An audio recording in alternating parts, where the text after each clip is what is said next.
PS5 sells 13.4 million units.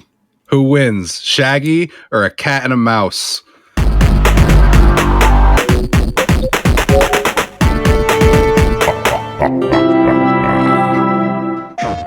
Hello and welcome to Triangle Square, the PlayStation podcast. I'm your host, Brett Beck, and alongside me, as always, is Mr. Saul Bridges, bring y'all lucky episode 235, and alongside me is Mr. Chris Figs. That is the smoothest you've done this yet. Yeah, I thought last episode was pretty smooth. Well, he sounds like surprised in every other episode, like Chris Figs. What up? Who killed who? Chris Figs. Anyway. Welcome. Of course, like we said, we are a PlayStation podcast, so we do talk about gaming as a whole. And go ahead and tell you guys, if you're coming here just looking for us to slam on Xbox for no reason, look elsewhere. But if you're looking at us to slam on Xbox, Nintendo, or anybody for good reason, then you've come to the right place. Anyway, if this is your first time listening to the show or watching the show, then of course, know that if you want to watch it, you can go and watch it on YouTube. If you do, like, subscribe, all that good things. Share the show with your friends. If you want to listen to it on podcast services, of course, you can go do that. And hopefully you feel good about the episode and feel like we deserve a review so that you can let other listeners, potential listeners, know what we do in this show and how you like it. But we like to get off going quickly in these shows with the first thing that we always open with. And that is a simple, what has everybody been doing and playing? So Chris, surprise me by telling me you've played anything other than Guardians this week. I have.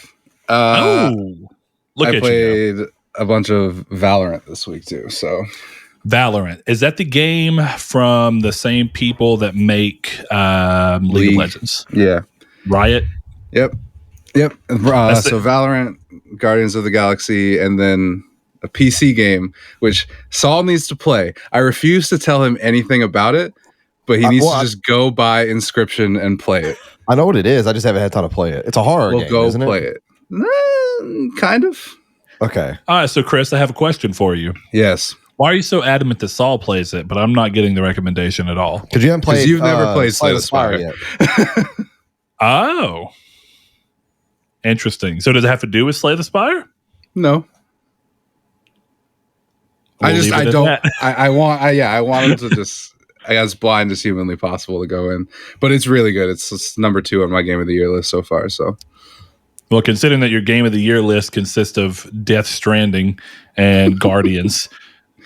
Guardians is above Death Stranding. Guardians is my game of the year right now. I like how every game that Chris has played this year, and don't get me wrong, Chris, I'm not even slamming on you because I know so many people that do this, including myself sometimes. Yeah. Every game that Chris has played this year, oh, dude, this is game of the year contender right here. This is it. And then he moves on. He moves on from Tales of Arise that he didn't even finish. I don't think I ever said it about Tales of Arise. I said I really like Tales of Arise. Oh, I can go back and find the Discord notes, buddy. I would like you to. No, I don't. But I mean, that's the thing is I've only really finished 3 games that came out this year, and all of them were good. You know, yeah, fair enough. Far Cry 6 is not good. So Far Cry 6 is, if that's on someone's list, I'm not going to talk down on you. I just don't see it.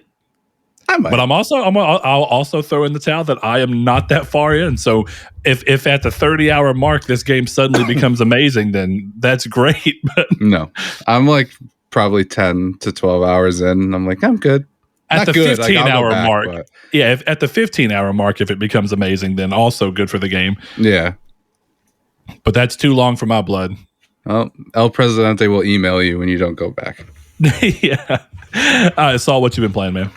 I have been playing a couple games this week. I downloaded Voice of Cards, but I haven't played it yet.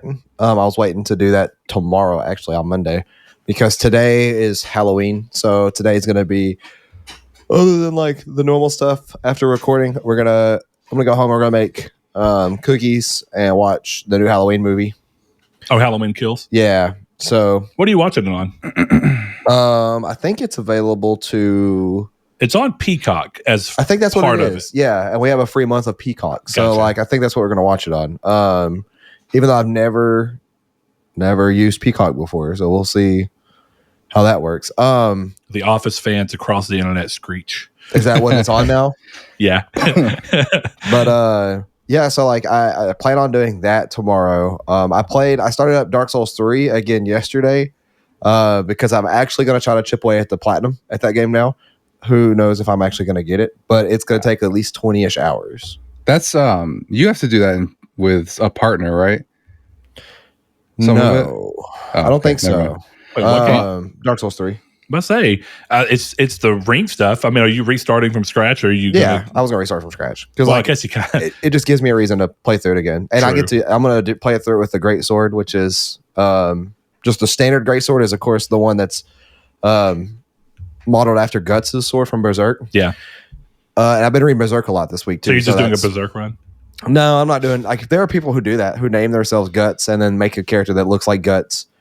No. I think, Chris, what you're talking about, though, there is one that does technically require co-op, but or PvP at least, but that's to get the ring by leveling up which covenant is it? It's the covenant in Anor Londo. I can't think of what it is called for the life of me. It's Uria's thing. Yeah, I'm not sure.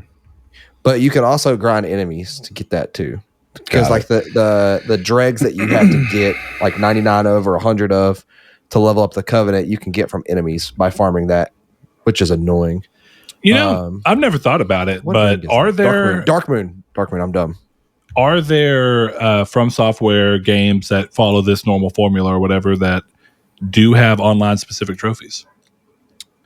Technically, they can be done. So, like, this is reach rank 1 in Blades of the Dark Moon. You must offer 10 proof of the Concord kept to get that. And to get that, you technically could be in the Covenant. I'm pretty sure. Let me see. Reward for defeating invaders when defending a way of the blue member as a blue sentinel or Blade of Dark Moon. Okay. Also, extremely rare drop from Silver Knights in Orlando, 1%. So basically, that's what I would have figured. It's kind of like Bloodborne. I mean, technically, you would think Bloodborne would require you to co-op for getting through the Chalice dungeons. But if you're an absolute madman, you can Chalice dungeon yourself, you know? I had to do that for the platinum. I did it. All the story ones had to be done, and I did all that by myself. I'm gonna tell you, I couldn't imagine running through that by myself. I mean, I did it knuckle all, on amygdala, but the amygdala one where your HP is cut in half. Yep, that's the worst. Is the worst boss fight. That's the first one, right? Defiled I think it's defiled immediately. Defiled amygdala. Yeah. Yep, that one. It's funny because everyone I talked to had a lot of trouble with that dog at the beginning, and I didn't find the dog hard at all. But amygdala couldn't do it. Took me a solid 40 tries.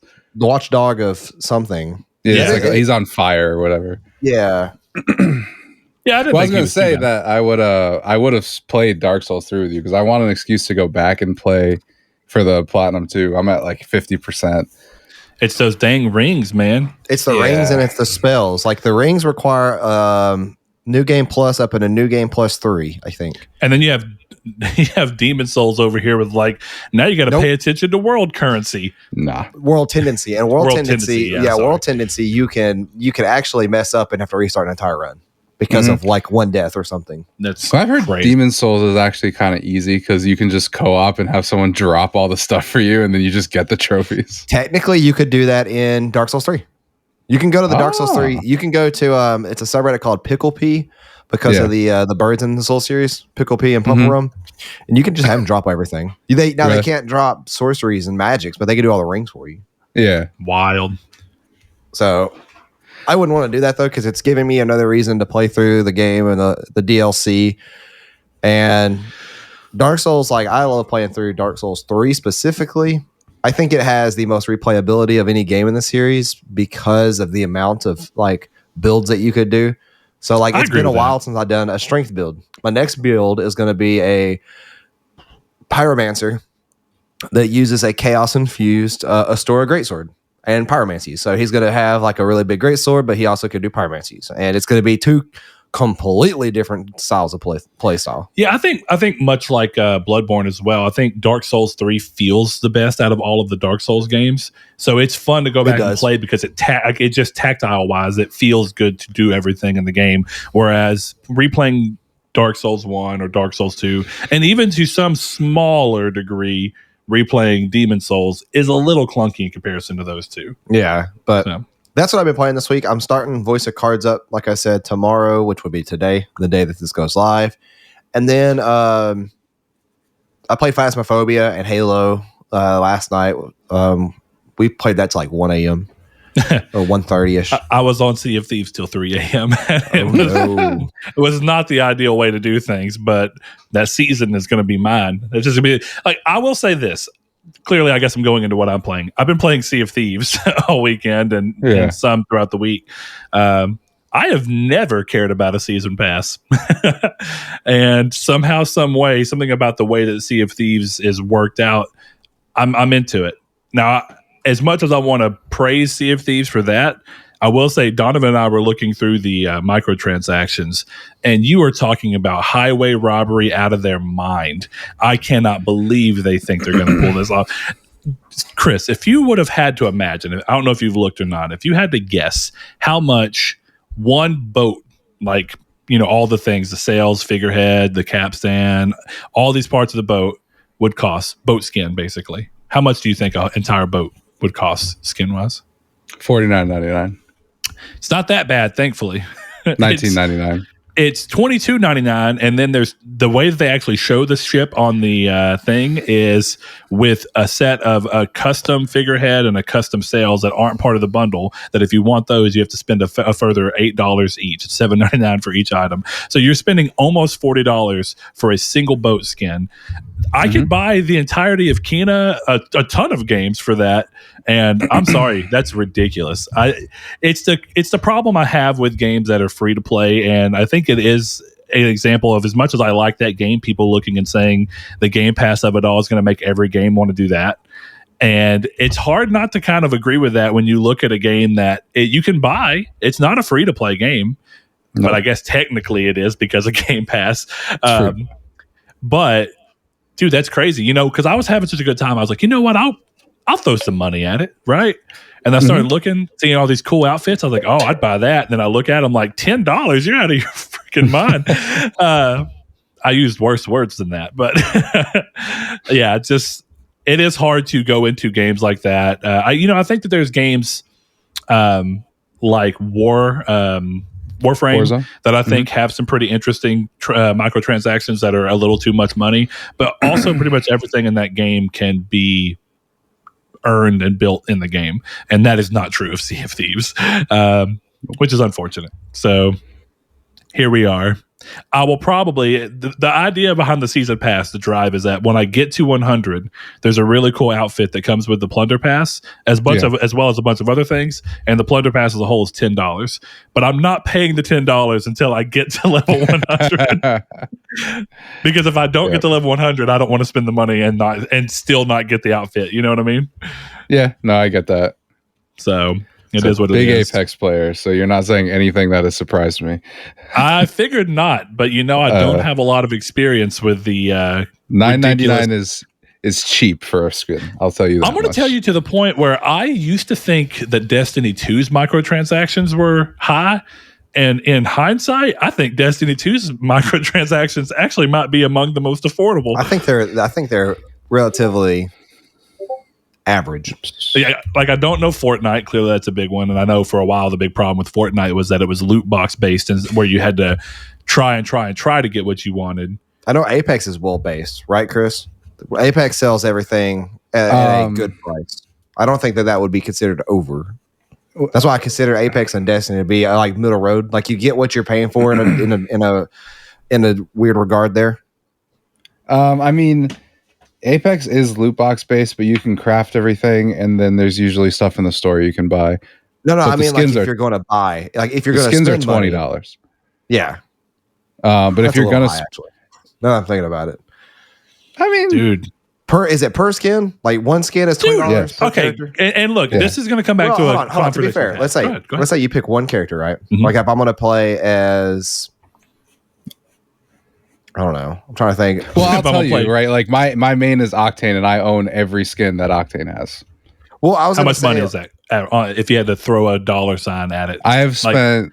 I would say conservatively, I've spent $500 on Apex. Well, I was gonna say worst case scenario.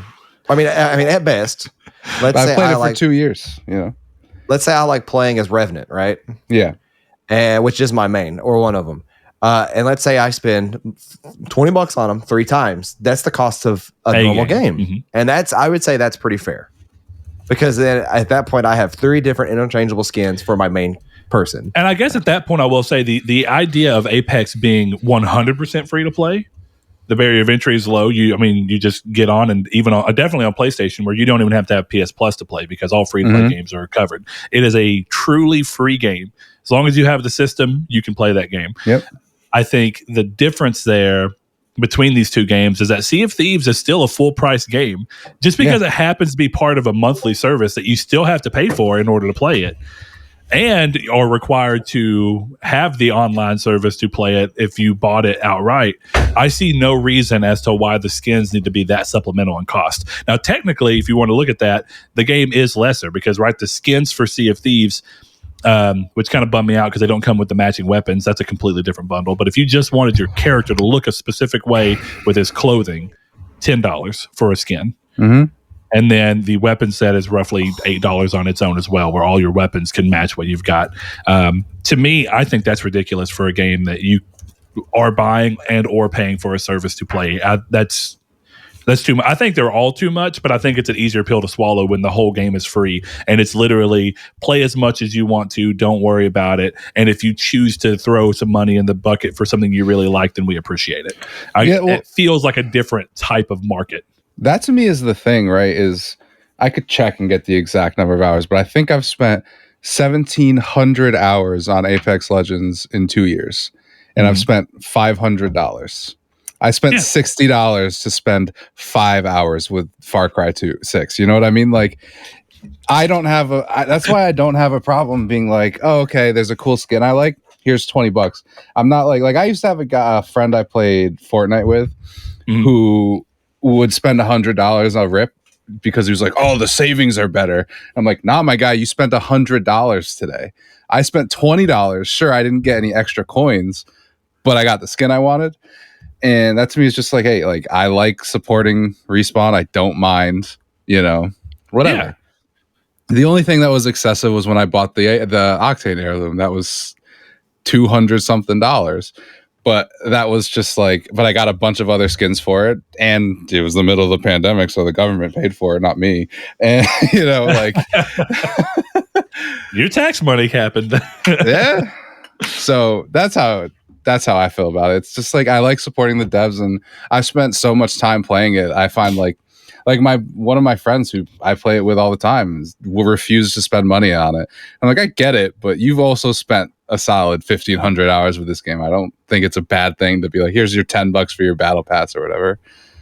I think battle pass is a little different, right? Because I think even in Sea of Thieves, the battle pass being $10 and coming with an entire skin as well as a bunch of other things, as including the ancient coin currency that literally is the equation of real world money that you earn as part of this battle pass. By the time that you spend your 10 real world dollars and you get all of the money that you get as part of the season pass for literally just playing, and then you get the skin, it's a far better deal because it's like you're getting a skin as well as all this extra stuff. Extra ship stuff. You're getting a far better value at that $10 than anything else is. And we were actually kind of looking at that, and someone may know the answer a little bit better. If every item, I really doubt that it is because we're only on like season 4. If they were originally part of a season pass, and if you bought it part of the season pass, you got everything for $10. But if you buy it later, it's way more money. That could be a little different, but it is odd. I think certain players, and it depends on the type of games you play and how often you play. But I guess the upside to a game like Fortnite or Apex in terms of being wholly for the player's benefit realistically is that your friend can play that game for 1,700 hours or 1,500 hours, whatever it be, and not have to spend a dime on it. That's kind of cool. Just as it's fair enough that you're going to supplement the fact that he's not paying for it at all by spending $500 in 2 years. Yeah, pretty much. I've made that joke to him before, where he'll make fun of me for buying the skins. And I'm like, I'm supporting them for both of us, man. Yeah, if you're not going to spend any money, man, this game's going to fall under. Yeah, what is EA ever going to do as an indie dev? Oh boy! All right, well, guys, I think we're going to go ahead and get going into the news. But remember, we are going to eventually get to the community stake, and you can find us over on Twitter at Triangle SQRD and be part of that every week when we post that, as well as join the Discord, which we have down the link below. You can go to Facebook. We have a group called Triangle Squared, a PlayStation podcast that you can ask to enter, and we'll gladly let you in. And that's how you can be part of that section. It's really fun. At the end of every episode, we kind of pose a question that's from that episode, from the main topic of the current episode, and we kind of give that for a moment for you to do something fun or push back against something that we said, so that you can open our eyes or make us view something differently, and give us context. So we appreciate that. And of course, if you want to support the show further, you can always go to patreon.com/Nartech and give as little as $1 per month. We thank every one of you guys who do. But starting into the news, first thing, Prince of Persia's upcoming remake, The Sands of Time, is still in development, with the team taking to Twitter to post a quick update, if you want to call it that confirms we will see their progress in the future.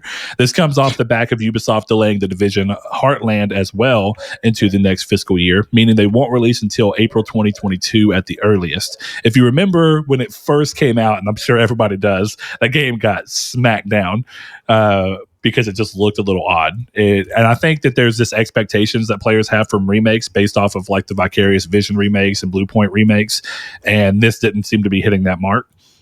So this is delayed, but hopefully it means that they're really taking those complaints to heart, and they're going to try and come and show something again that wows everybody. Okay, I'm not going to say everybody, right? Because I'm sure there's somebody out there when they showed the new Crash Bandicoot for the Insane Trilogy was like, that's not my Crash. My Crash is low poly. He doesn't have fur. There's no fur shaders. So I'm furious about this. God, I hate you sometimes, Chris. And that's the hate that has that undertone of I love you, but I got to say it in a mean way.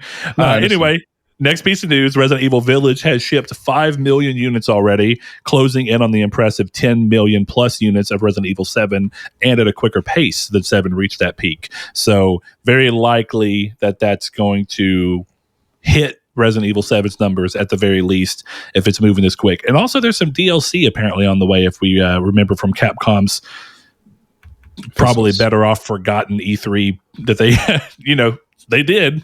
Yeah. It was something. Next thing up, hot off the back of Nickelodeon All-Star Brawl, the rumor mill alleges that WB is developing its own Smash Bros. Style mashup with a lineup of characters currently including Shaggy, Gandalf, Tom and Jerry, Batman, Fred Flintstone, Mad Max, and even Johnny Bravo. Now, hopefully that's not the entire lineup, because that's a game that gets old pretty quickly. But the title of the game is apparently Multiversus. It's a great name. That is a great name. And was thought to be in development at NetherRealm. Jeff Grubb, who often offers insider information, confirms that the title is real, but is being developed elsewhere outside of NetherRealm. And the little story behind this is apparently this started with the Ultra Instinct Shaggy memes. And then when they did that Mortal Kombat movie where they had the little animated Ultra Instinct Shaggy opening with the punch, the WB people loved it so much they greenlit the ability for them to go and do a mashup game. That's the story. We'll see how exactly it airs out. I think this is potentially a good idea, but it does kind of feel like if it's that old, then this has probably been in the works for a little bit. But it does feel weird to have this coming and talked about after Nickelodeon announced the exact same thing with their people. But if it's done right, I'm actually a little sad it's not being developed at NetherRealm. Me too. Because that would have made me be more like, okay, let's see what it is. Yeah. We'll see. I'm almost surprised that they didn't do WV versus NetherRealm, Because then they could have done because it would have been basically DC versus Mortal Kombat, but then you could have also had Johnny Bravo and also had Gandalf fighting the Mortal Kombat characters, which I think would have been cool. And you could have even done something really interesting, which is Injustice Batman versus Christian Bale Batman. That would have been yeah. That would be interesting to see go off. I mean, it reminds. I don't know if you played it. Of course, NetherRealm developed a game back in the PS3 360 gen that was Mortal Kombat versus DC. Exactly. And of course, that obvious feeling now with Injustice in the hindsight of us to be like, oh yeah, of course they were working toward that. Great game. I think that the naming thing gets weird there because technically NetherRealm is WB. So I guess you could actually just call it Mortal Kombat versus WB. WB. But NetherRealm would be more fun because then you could have the Injustice versions of characters. But that gets into that thing that Smash does, where do you really want to have two versions? And sometimes Smash says the answer is yeah. Do you really want to have two versions of the same character that play differently? Or do you just want to make it a skin? And most fighting games kind of wrangle, what would the differences be? How different would they be? Would the value be there to actually make them two bespoke characters like Toon Link and Young Link in the Smash Brothers games? So I don't know. There's definitely something to be said here. And if it comes out, I'm willing to give it a try. I know I was saying that about Nickelodeon All-Star, and I have yet to make the time to play that. I intend to, but I've yet to do so. So we'll see what ends up happening there. Yeah. I don't know. For me, it's just a matter of like, depending on how hard they go with it, you could have like Ben Affleck's Batman fighting Christian Bale's and then them talking about whose movie is better. That would be the whole reason that you would do multiple characters like that. And especially if it's free to play, then it's like, break the fourth wall. Yeah, Christian Bale's Batman is a DLC character, and here's Ben Affleck's, and here's Pattinson's. Could be interesting because they'd all have different. They all clearly have different fighting styles if you watch those movies. So, well, I don't know. From what I can see, I saw Ben Affleck's Batman doing this right here. Yeah, and then if you look, there's pretty much a frame by frame copy in the new Batman trailer, and I don't mean that in a wrong way. It's just like clearly Batman just pounds down. He doesn't even look like he's punching. He looks like he's like taking his fist. Yeah. So Ben Affleck's Batman would get fatalities, and the rest of them would get friendships. So yeah, interesting. Yeah, the real prize was the friends they made along the way. Next thing up, Apple Music is now available on PS5 for players to download the app, link their account, and it will show up in Game Base in the PS button quick menu alongside Spotify. So if you've long been mourning the fact that Spotify was the only thing on PlayStation 5, now you have the other option. I'll still wait for the day for Google to get off their butt. Honestly, I don't care because I'll never use the feature. I was going to say YouTube Music to be in there, but it's not necessary. This is my opportunity to demand that why are they even worried about this when what we need to demand from them, and it would solve all these issues, is I want Snap. I want the Snap feature from the original Xbox One launch before they took it away, those bastards. Yeah. I want it on PlayStation. Bring it. This is your moment, Sony. Now is the time. Now is the place. Be on the right side of history. Well, with YouTube, I think you can pin the YouTube to the corner, so you could always use YouTube Music that way if you were degenerate. Well, I thought I was going to say is you could technically play music or whatever through YouTube that way, and it would solve that issue. But I just right now on PlayStation, you can pin like the trophy and the help guides and stuff, but you cannot pin YouTube that I'm aware of, and I've tried. So unless I'm doing something wrong, or the you can't through. I think because Sacred Symbols was tweeting about how you can watch their show through the web app on the thing that pins out. I don't really know because I would never use it. But maybe it's like a weird workaround. So instead of it being the actual YouTube app, it's like you can pin the web browser. Exactly, yeah. That lets you go. I haven't tried that route. That sounds far more complicated and like a UI mess because you're going to be trying to control YouTube through a fake browser. And I don't know if you ever did that on PS3. That's not fun. No. Sounds flarking insane. Yeah, it does sound flarking insane. Speaking of flarking, no, I'm kidding. No Guardians of the Galaxy news here, boys. I'm sorry. I know, it's depressing.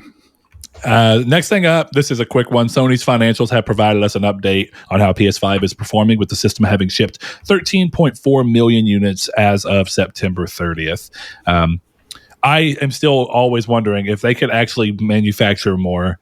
Would that number be higher? Absolutely. Or is the number of people buying the systems that would buy the systems ultimately being the same? It's just there's that midway thing of some of them going to scalpers. First, scalpers are not sitting on PlayStations. Well, no, they're not. Not for too long, at least, right?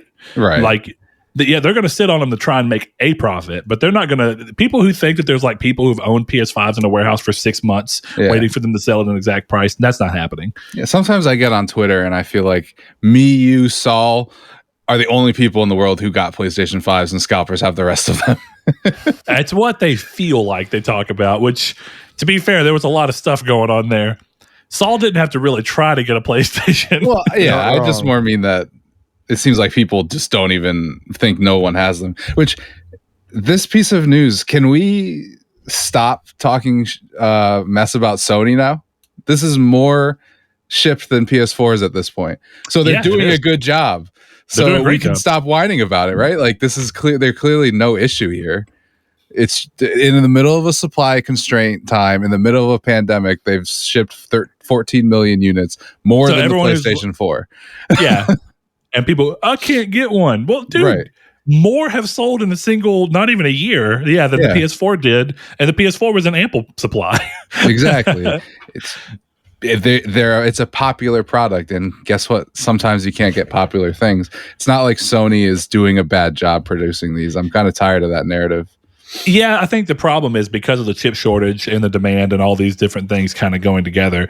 It reminds me of when people were like, there's not enough Switches, but the not enough Switches only lasted for about like 3 to 5 months, if I remember. And then it was like, if you really want to Switch, you can find them pretty easily. And I think everyone's just stressed out that the find them easily of PS5 is not quite there. I don't think it's still that hard. And a good example is I think that the way you approach it's always a big thing. Seth, Saul's brother, I was able to get him one my first try. Nice. Yeah. Literally, he sent me the link. He was like, hey, there's a thing going up today. Can you just try and get on and do it too? The first browser I opened, and I ended up opening a backup one, but the first browser I opened, I got in, bought the PS5, everything, even on the wait list and everything, 5 minutes. And he was like, I've been trying for like 8 weeks. I'm like, I guess I got a magic touch, or I don't have a bad attitude. I don't know what's going on, because he was doing the same thing. It's not easy to get a PS5. It's almost impossible. It's not. And that is, of course, in terms of me doing the act of clicking the button to get it or doing the thing to get it, that's the 4th PS5 I've gotten in a year. Well, that was like I always said to people, I got 3 PS5s on the day that they put them up for sale. And then the one I actually ended up going through and purchasing, I pre-ordered at 1 a.m. that day. So it was just a matter of paying attention and knowing what was going on, you know? Yeah, and I'm not, of course, I'm not saying it shouldn't be easier. It should be. But like you just said, there's a number of factors that just, they can't control it. Yeah, well, that's the thing. It's like, of course, we'd all like to walk into Best Buy and be able to pick up a PS5 on a whim. But right now, you know you can. You've known you can't for a year now, over a year. Yeah, in all honesty, I think consoles are doing a lot better of a job at being able to be gotten than graphics cards by far. Oh, absolutely. So, I mean, it's interesting that we're seeing the complaint go, but that's because the average consumer is more worried about the thing they can go buy and plug and play, whereas the small group of PC people who are like, well, not like a small group, because it's clearly a large group, but the people aren't the people. They're just going to ride the storm out and be like, we'll make it happen one way or another. I'll do what I have to get this. Mm-hmm. I know people who are importing graphics cards from Germany to, one of our friends at work was like, hey, my friends just sent me a thing. They're like, oh, are you still looking for a graphics card? Yes. He's like, all right, be looking in your mailbox. Great. Cool. That's good to hear. I'm happy for them.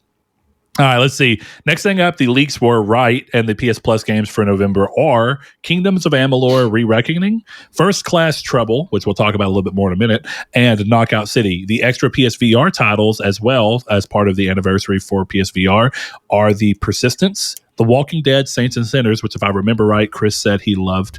Excellent. And then Until You Fall, which is like a combat game where you have swords and stuff and move around. Actually, it looks kind of cool. I never ended up playing it, but it looks cool. That's a solid month, and it goes to something that was in our Discord where I think it was Rude Days, if I recall, being like, it's not a terrible month, but I wanted to see more PS5 games. And I think it's kind of weird because I guess at the time, nobody knew exactly what First Class Trouble was. And, I'm not saying you couldn't have gone and looked at it, but it wasn't an already recognizable name. But First Class Trouble and Knockout City are both native PS5 titles. First Class Trouble is a day and date release. Yeah. On to, like, as soon as it launches, it's basically Rocket League. It's coming immediately onto the service. I don't know if he's change his opinion after getting more information or what, but I don't think that this is a bad month at all. I actually think this is a really great month. Kingdoms of Amalur is a fantastic game, and if you've not played it, it's a good thing to be able to dip in and try without having to worry about spending the money up front. First Class Trouble being a day-and-date launch, awesome. Knockout City, I'm not interested in that at all, but it's a PS5 game, and it's relatively new, even though it's also available on PS4, just like First Class Trouble. And I think the PSVR games here are just icing on the cake. This seems like a good month. Saul, what you think, man? If you have you been liking PS Plus lately? No, that's why I want to talk about this one, because Kingdoms of Amalur is actually in a game that I'm interested in picking up. You talked me into it a while back ago, and I always said I'll pick it up when it's cheap, but now it's free. So you really got to do it. You know, I downloaded Hell Let Loose, right? And Chris talked about it. Chris hit the nail on the freaking head with that game. You run for 5 minutes without seeing a single soul, and then you jump into combat, and then you die instantly. You kill people instantly, but you also die instantly, and then it takes like 45 seconds to get back into the game. Yep. And then it takes 5 minutes to get back to the action, and then you repeat the process. I deleted that game after like 5 minutes of playing it. How many players? No clue. Don't care. No clue. 32 maybe. I don't know. These maps, it didn't matter. Well, the reason I ask is because I don't know if any of you ever played MAG. I know that y'all know what it is. Mm-hmm. MAG had humongous maps, but you also had what was it? 100 players. Yeah. So I mean, MAG was 256. 256. That's what it was. It was 256 players. Yeah. 256 players on a big map and squads based is not nearly as bad. And I don't feel like that was a problem. So it's interesting that we're still having games come out, look at similar ideas and not realize what you got to do. I think it's weird though, because those moments of being alone and feeling like it takes a while to get in the action, that exists in games like Call of Duty, Warzone, and probably in Apex. I feel like Apex, I would always find people quicker than when I play Warzone. It's not the same few type times of game. I have. They're not. It's slower. Like you can run fast in those games too. You can get from you can point literally A to point move B. quickly. Yeah, Well, this felt like I was running through molasses. And I get what it's supposed to be. It's supposed to be a World War II simulator, and it's a good one. It's just boring. Yeah. I don't know, because the thing with Apex and Warzone is like you don't necessarily want to find people immediately, whereas it's not billing itself as like a team deathmatch Call of Duty type of game, but it feels that way, and that's the problem. That's also why for a long time I didn't like Battlefield, because it felt like you'd spawn at the spawn and then you'd run to halfway across the map because the maps are so big, and then you'd die and then you'd be back at spawn. And with this, it was, at least in Battlefield you can sprint. You know, this one it felt like they were like, your character is carrying all his guns on his back, so he walks 1 mile an hour. It wasn't fun. And not only that, but like I may be the odd one out when it comes to like battle royale games. I don't want to drop soon. I want to wait till like 80% of the players have dropped out of the helicopter or whatever it is. I do that too. And then go to an offside of the map where it's like, I can get over here. And I know for a fact that if I'm competent at the game, then I can win most 1v1s or whatever the games are. You know, if it's 2v2 or whatever, like I have a better chance at finding better stuff and not toppling who come across me when it's only one or two, then dropping into the middle, and then like everybody's there, so it's like I can kill that guy over there easily because he's right there. But then same thing goes for the guy behind me killing me. Because while I'm dealing with him, this guy's got his sights on me. So like I like to get to the outskirt of the map, not the edge, but like, you know, a populated outer area, and then work my way through that, kind of like a snake. Like that's exactly how I play. I try and go out and spend a little time collecting things and getting things that I like. Honestly, that's what I like most about PUBG is PUBG, where I think Fortnite was fantastic before the building meta happened. Yep. Before people could learn how to build something in like 3 seconds. When Fortnite was, you could do that kind of like slowly to build up a wall, you know, to kind of help you out. But then like the second, that same time back then, it took you to build up a wall or to, you know, fortify you a little base. Somebody can build a tower above you. Before it became that, Fortnite was amazing because it was what a battle royale, in my opinion, should be. It is skill based. There's no random in like things that can happen. Like in Fortnite, this is my big problem with it. I'm running at you. You're way up in front of me. You have no idea I'm behind you. I start shooting at you. And within 3 seconds, you're building a fortress around yourself. And then I have to either do the same thing or you're going to get a higher than me and kill me. Yeah. And then it becomes every encounter is that. It's just lame. It's literally Yu-Gi-Oh! Like we were talking about, where we have to build a deck because we know if you're going to throw hand traps, we've got to be able to do the same thing, or this is completely pointless. But the problem with that is, like, unless you're playing the exact same deck with the exact same win con, it's always different. Your hands are always different. That's true. That's true. It's always somebody with a shotgun. It's always somebody with like a sniper. It's always somebody that has a random rocket launcher, and then it's a build tower turnaround snap. And it's really annoying. But where Apex and PUBG happens is like there is like other things in that game, like abilities and stuff that you can take account for, and like and all those variables add up to the different types of weapons, the different types of abilities, the map. I think the map that both Apex and PUBG make are better than anything Fortnite's ever made, except maybe the original map, and that's because back then it was. The circle typically fell in a neighborhood, and it's you and 4 other people, and you're like, oh, I'm in a house up in the attic, and I'm waiting to hear footsteps, or I'm waiting for this circle to get so small we're forced out. Yeah. Sure. Whereas now it's like, I'm going to build a base right here where I'm pretty sure the circle's going to land, and it's here. And now I have like a 70-layer base in which I can be in any one of these 70 layers, try to come up here, you're going to have the advantage, and it's automatically just not fun. If somebody gets lucky enough to put their base there.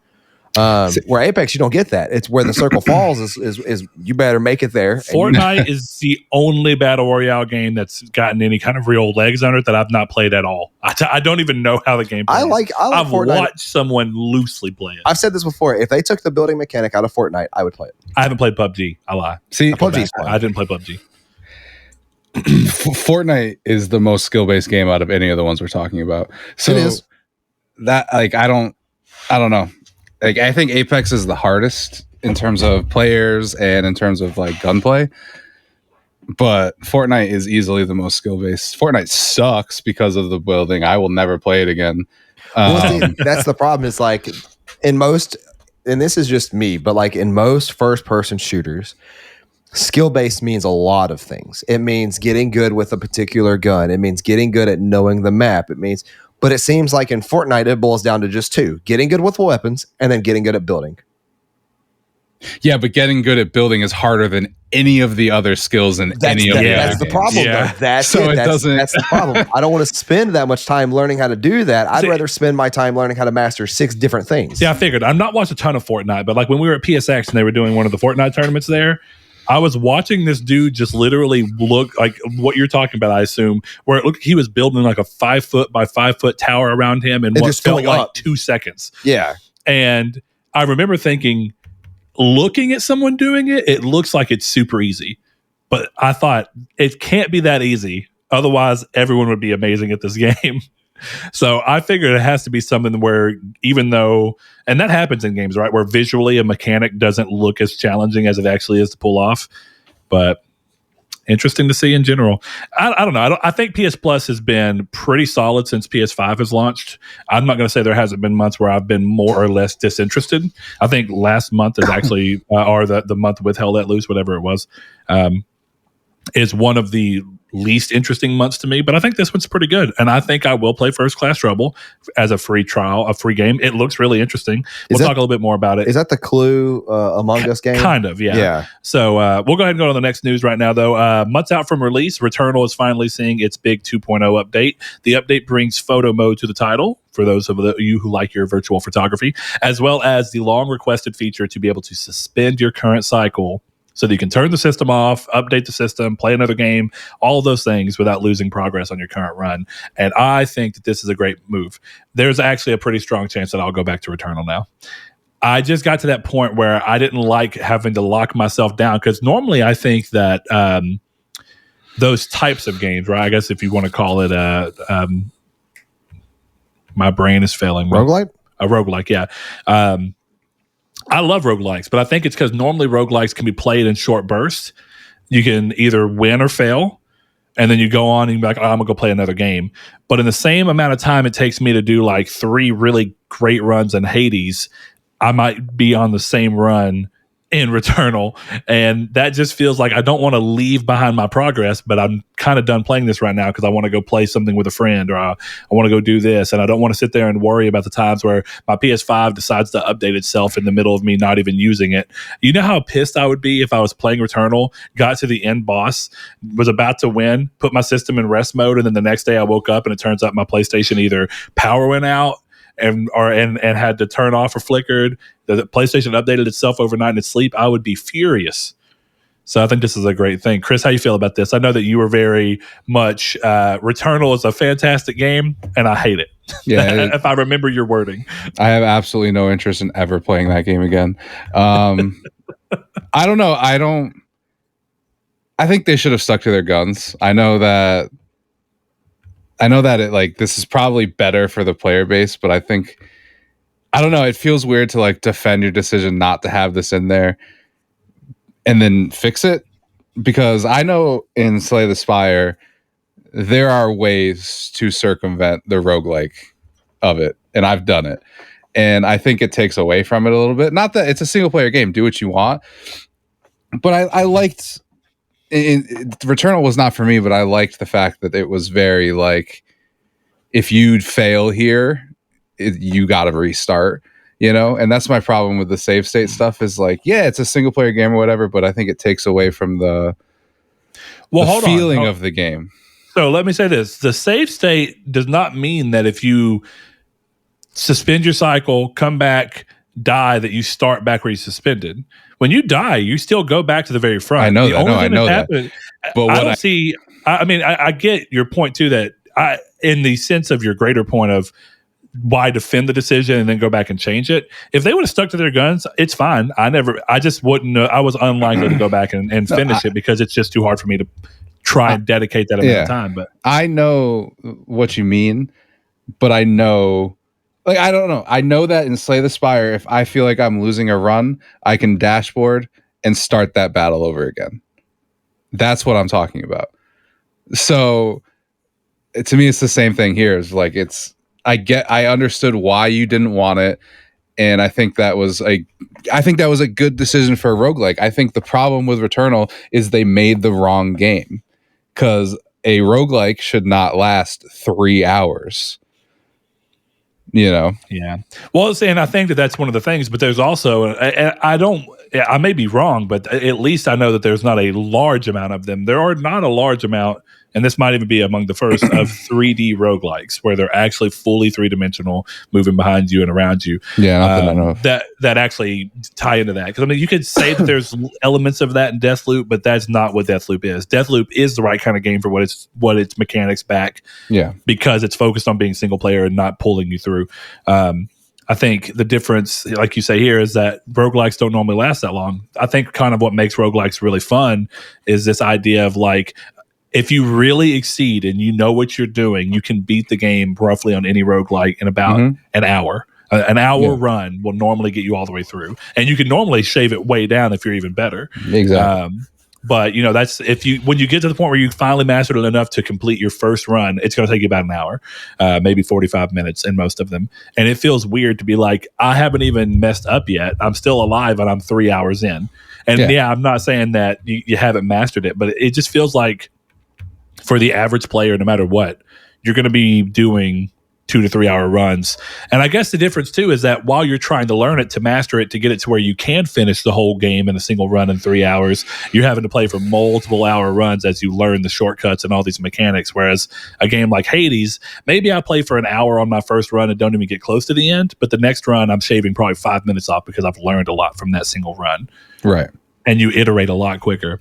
I think Returnal is a really interesting game. I really liked so many aspects of it, but I just couldn't see it through. I think of the three of us, Saul's the only person who essentially beat the game. I beat the original. Like, I beat part 1, I guess.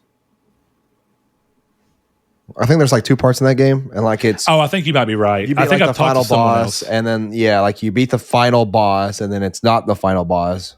Yeah, I don't want to say too much for anybody who might be playing. My PS5 has the problem though, like where if I put it in rest mode, sometimes it shuts it off all the way. Yep, and that's really annoying. And and that's another thing too, is you have to deal with, because I agree with you, Chris, on the sense of sometimes you feel like you should be stuck to the things, and I don't think you should be able to dashboard out and then come back in and then, oh, okay, you can suddenly do this. I think ideally there'd be a way for them to control it to where it's like you can save the state and then close the game before you put your game in rest mode. That way you don't have to worry about that. But if you, otherwise, before you get off, if you don't save your state, if you leave the game running, even after you've saved the state and then it crashes or your system goes to sleep or whatever, we're not going to worry about it. I think it just makes way more sense to be like, we're only going to support it if you save and then close the game, and that's it. Yeah. As soon as you open the game the next time, that save state is deleted, and you continue on where you are. And if you exit the game or anything, you are done. There is no restarting back at that point. You're just back at Arc 1. And I think that that's the best way between, because while you're right that's, I don't want to say they made the wrong game, but being the pioneers of making this type of roguelite means that you're going to have to be the one who determines, and the fans to a degree are going to have to agree with your decisions for it to work, what mechanics you're going to introduce to make this style of game work in this new long form. Yeah, I don't know. I don't want to gatekeep video games or whatever. To me, it should have been one of these, like, you finish the stage and it saves. If you want to stop. If not, finish the next stage or you're done. That's how I would have done it personally. Yeah. I think that I would have liked Returnal a little bit more if it was a little bit more Deathloop-like, where they immediately found ways for you to tie things back around. That way you didn't feel so much debt to the time. Because that's it. I don't mind roguelikes. But, dude, it just feels weird to give 3 hours to something and be like, I've gained 0. Nothing. Exactly. Yeah. So, but, oh well. I mean, I guess the problem there is then Returnal feels too much like Deathloop, and you have two similar games coming out in the same year. You don't want that either. Even though I think their styles were enough to, I would have enjoyed both of them if they were even similar that way, Yeah, so absolutely. All right, next thing up is the most recent state of play that Sony did, and it's come and gone. And as they made clear, it focused on third-party reveals and updates for games to come to PlayStations, and those games were as follows. The first one, Deathverse, Let It Die, which looks, as much as I can tell, like a survival action game meets like a hero shooter. Kind of, yeah. And that's the best thing I can kind of say. And it's set around a reality game show that's within the game's world. And apparently the people are going there to fight and kill each other. It looks all right. I wasn't drawn to play it, but it wasn't bad. I was like, this is at least moderately interesting. How'd you guys feel about those? Let It Die? I'm looking forward to not looking forward to it, but I like the original one. It's a sequel. Ish. Oh, so this is a sequel to the Grasshoppers game? Yeah. Yep. Yeah. Is it being developed by Grasshoppers? Nope, because Grasshopper was sold. Well, I know that. That's why I was curious. Yeah. Okay. Saul, did you see this? I did not care. I don't blame you. I mean, I don't. I didn't feel strongly one way or another about it. I thought the little TV host with the spinning robot hand was kind of cool. That's about where I was at. You know what I mean? Let It Die is really fun. I mean, it's got the Grim Reaper on a skateboard. It's I remember that. But I don't know why you'd make a sequel to it and announce it basically the day you sold the dev who created this IP. I don't understand why you would do that. Yeah, I don't know. It's a weird move. Well, and changing of hands can sometimes be a good thing and sometimes be a bad thing, in terms of developers. It's really odd, but sometimes I actually feel like you need to give a series away from a developer. I don't think this is one of those moments. I didn't play Let It Die to really know, but it's interesting to say the least. The next thing up was really odd to me, and I don't know how I feel about it, but We Are OFK is a 5-part episodic music biopic, and here's where I'm a little confused, where you play out how the real world band OFK started, complete with dialogue choices in a biopic. I get to choose what happens in retelling the story of how this band started. You could text and choose what you text, and you play through interactive music videos of songs from the band OFK's debut EP. This is a real band. I think, looking back at this from the bigger picture, I think this is an interesting idea to take a band and be like, okay, let's go through and create a biopic in a virtual world. I don't think the right move was to make it an episodic game where you have choices, because the choices, why even give me dialogue choices if I know there's no way if this is truly a biopic, there's no way for it to impact what's going to happen. Yeah, it doesn't make any sense. Now, if you take this exact same idea, basically pull it back and you create a fictional band called OFK, and it's a 5-part episodic thing following a band where you make choices that either see the band succeed or fail in different ways, that could be interesting. And I would really like that. I just have a hard time figuring out where these ideas actually match up outside of somebody just wanting to make an art house piece. Well, so here's my thing. I do not believe these are real people. Well, I'm wondering because I don't know anything about this band, and I hope that is the way. If that is, that's cool. I don't know. I'm pretty sure basically this is the Gorillas. Yeah, I think this is like a bunch of VTubers, basically. But this is the worst thing I've ever seen, and I don't want to talk about it ever again. Okay, so OFK band have a Twitter, and I'm a little curious as to when their Twitter started, because I'm going to tell you right now, if they were joined in March of 2020. So this could have been long play out where this was being developed this way. Well, I'm pretty sure this was at the PS5 reveal or somewhere close to that, because they had a debut song show up at a Sony stage. I don't remember when. Interesting. Okay, well, that could be the way this goes, and I think it's more interesting in that way. I still don't know how I feel about this itself, because I just don't feel like they showed me enough for it to be compelling one way or the other. But we'll see. It was interesting to say the absolute least. Saul, did you see this? Nope. I'm not gonna lie. This is the worst state of play we've ever gotten. Only one game. I tried to watch the trailers, and I was just like, no, these all looked lame. It's weird. I watched the whole state of play, and I didn't feel strongly that it was bad. Yeah, I also didn't feel strongly that it was great. I don't think this is the worst. I think we've had far worse state. I'll say that. I actually don't feel like there's ever been a blatantly bad state of play. So I guess in the context of saying that something is worst is in context to anything is that it's just because like you could say it's literally it's what it means. It's the worst one. It's the worst one. You could say that Dark Souls 2 is the worst Dark Souls game.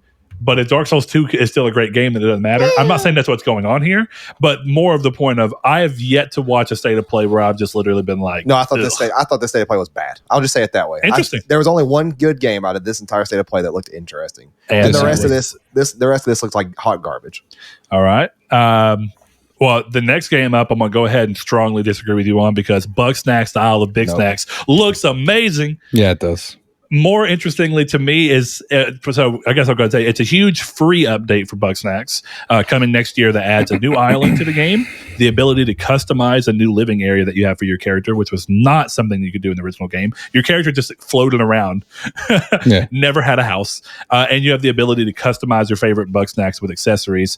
They showed hats, which gives me a lot of Kenna vibes because I'm not going to lie to you. The entire time I was playing Kenna, I was like super into making sure that my little rot dudes had cool hats. That was my thing. And I would evenly distribute the hats that I thought were the most cool among all of them. It was good times. I think that looks amazing. And I also think that this does something. So you know how we were talking the other day about Harvest Moon and how I have a hard time playing Harvest Moon style games now because eventually they came out with Rune Factory, which takes the main idea of Harvest Moon and then combines it with more interesting and compelling gameplay, which is kind of why I always ended up loving Terraria more than Minecraft, because it was like Minecraft is building and surviving to a degree, but then Terraria is like, we're doing all that, but also you're going to have real game bosses and things that change as you beat game bosses and armor that you go through and build and more in-depth game mechanics that you'd expect from something else. And this looks to me like Bugsnax is trying to halfway become like Animal Crossing. Yeah, I can see it. I mean, I don't know really how to say it other than that. Like being able to customize a living area and walk around and customize Bugsnax and have a reason to catch them and a new island. I see this kind of moving toward this idea of being a game that you continuously come back to just to play because you're in the mood for a lighthearted, simple game. I think it looks great. I can't wait to play it. I'm looking forward to it, yeah. I'll finally play Bugsnax. Bugsnax no is trophies, so good. though. No trophies for the DLC? No trophies for the DLC. I'm not as worried about that because I would have hated to see my 100% get ruined without a secondary platinum being added. I'm not going to lie, dude. When I'm seeing a trophy list and they add DLC, I'm always like, you son of a... No, I know. I hate it too. It's strong. Five Nights at Freddy's is the next thing they showed. Security Breach, which is an update on the already revealed game, showing new gameplay, diving further into the scenario of the game, and confirming a December 16th release date. I think I've never played a Five Nights at Freddy's game for more than like 5 minutes. I think it may have been the first one, and I was confused. It just looked like I was in a computer room looking at screens, and I couldn't do anything else. So that always turned me off because I just couldn't wrap my head around the style of game.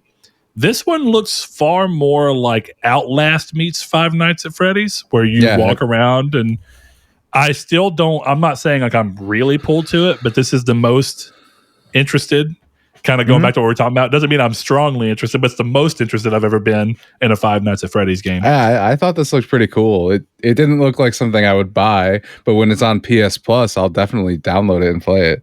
Same. Yeah, that's kind of where I'm at. Yeah. Looked more interesting than anything else I've seen from it. So we'll see in the long run. Clearly, Saul thought that sucked. Now, here's the game that I think probably Saul did like. Death's Door. Yeah, that's the only game out of this entire thing. They could have, that whole state of play could have just been that one trailer and be like, that was a good state of play. But the fact they put in Five Nights at Freddy's and... Yeah, Saul, the fact that they put in one of the most popular game franchises of all time. Last time I checked, just because it's popular doesn't mean it's good. Now, I'm not saying so either, but it's not good. But I'll put it this way: I thought most of these games looked like they could have been on mobile, except for like 2 or 3. What? Well, I will say it felt very indie third party focused up until Star Ocean, which we'll get to in a minute. Star Ocean looked awful. Star Ocean looks odd. I want to talk about that in a minute. Yeah, but Death's Door. That's one reason I'm so salty about this. Third-person isometric action game that evokes a feeling of Titan Souls meets Zelda, and it was no surprise to me after saying this kind of looks like Titan Souls to see that it's because it was a Titan Souls developer, and if you pre-order, you get Titan Souls for free. It's really good. I love Death's Door. Yeah, so this game has already been out on Xbox for a while. I think for a couple months, and in the game you play as a Reaper hunting down powerful souls. So even the quick description sounds a lot like Titan Souls. Yeah, it's excellent. I don't even mean that in a bad way. The game looks really good.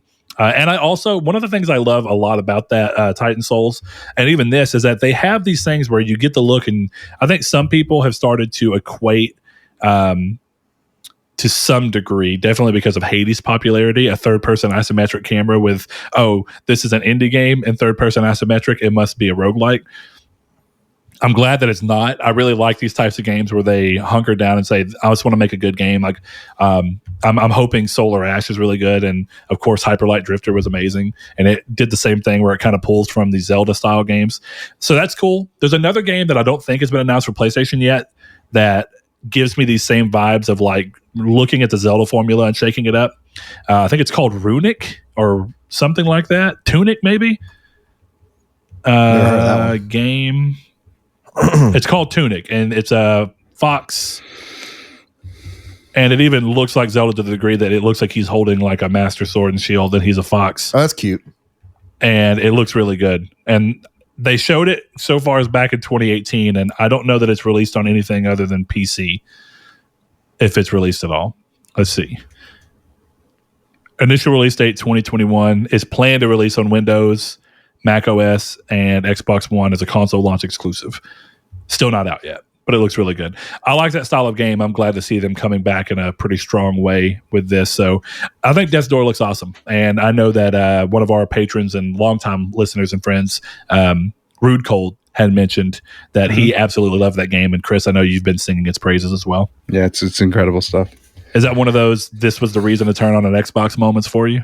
No, I bought it on PC. PC? I shouldn't have been surprised. I know you have an Xbox sitting there, you know what I mean? Well, my brother has it. I gave it to him. Oh, I forgot about that. Yeah.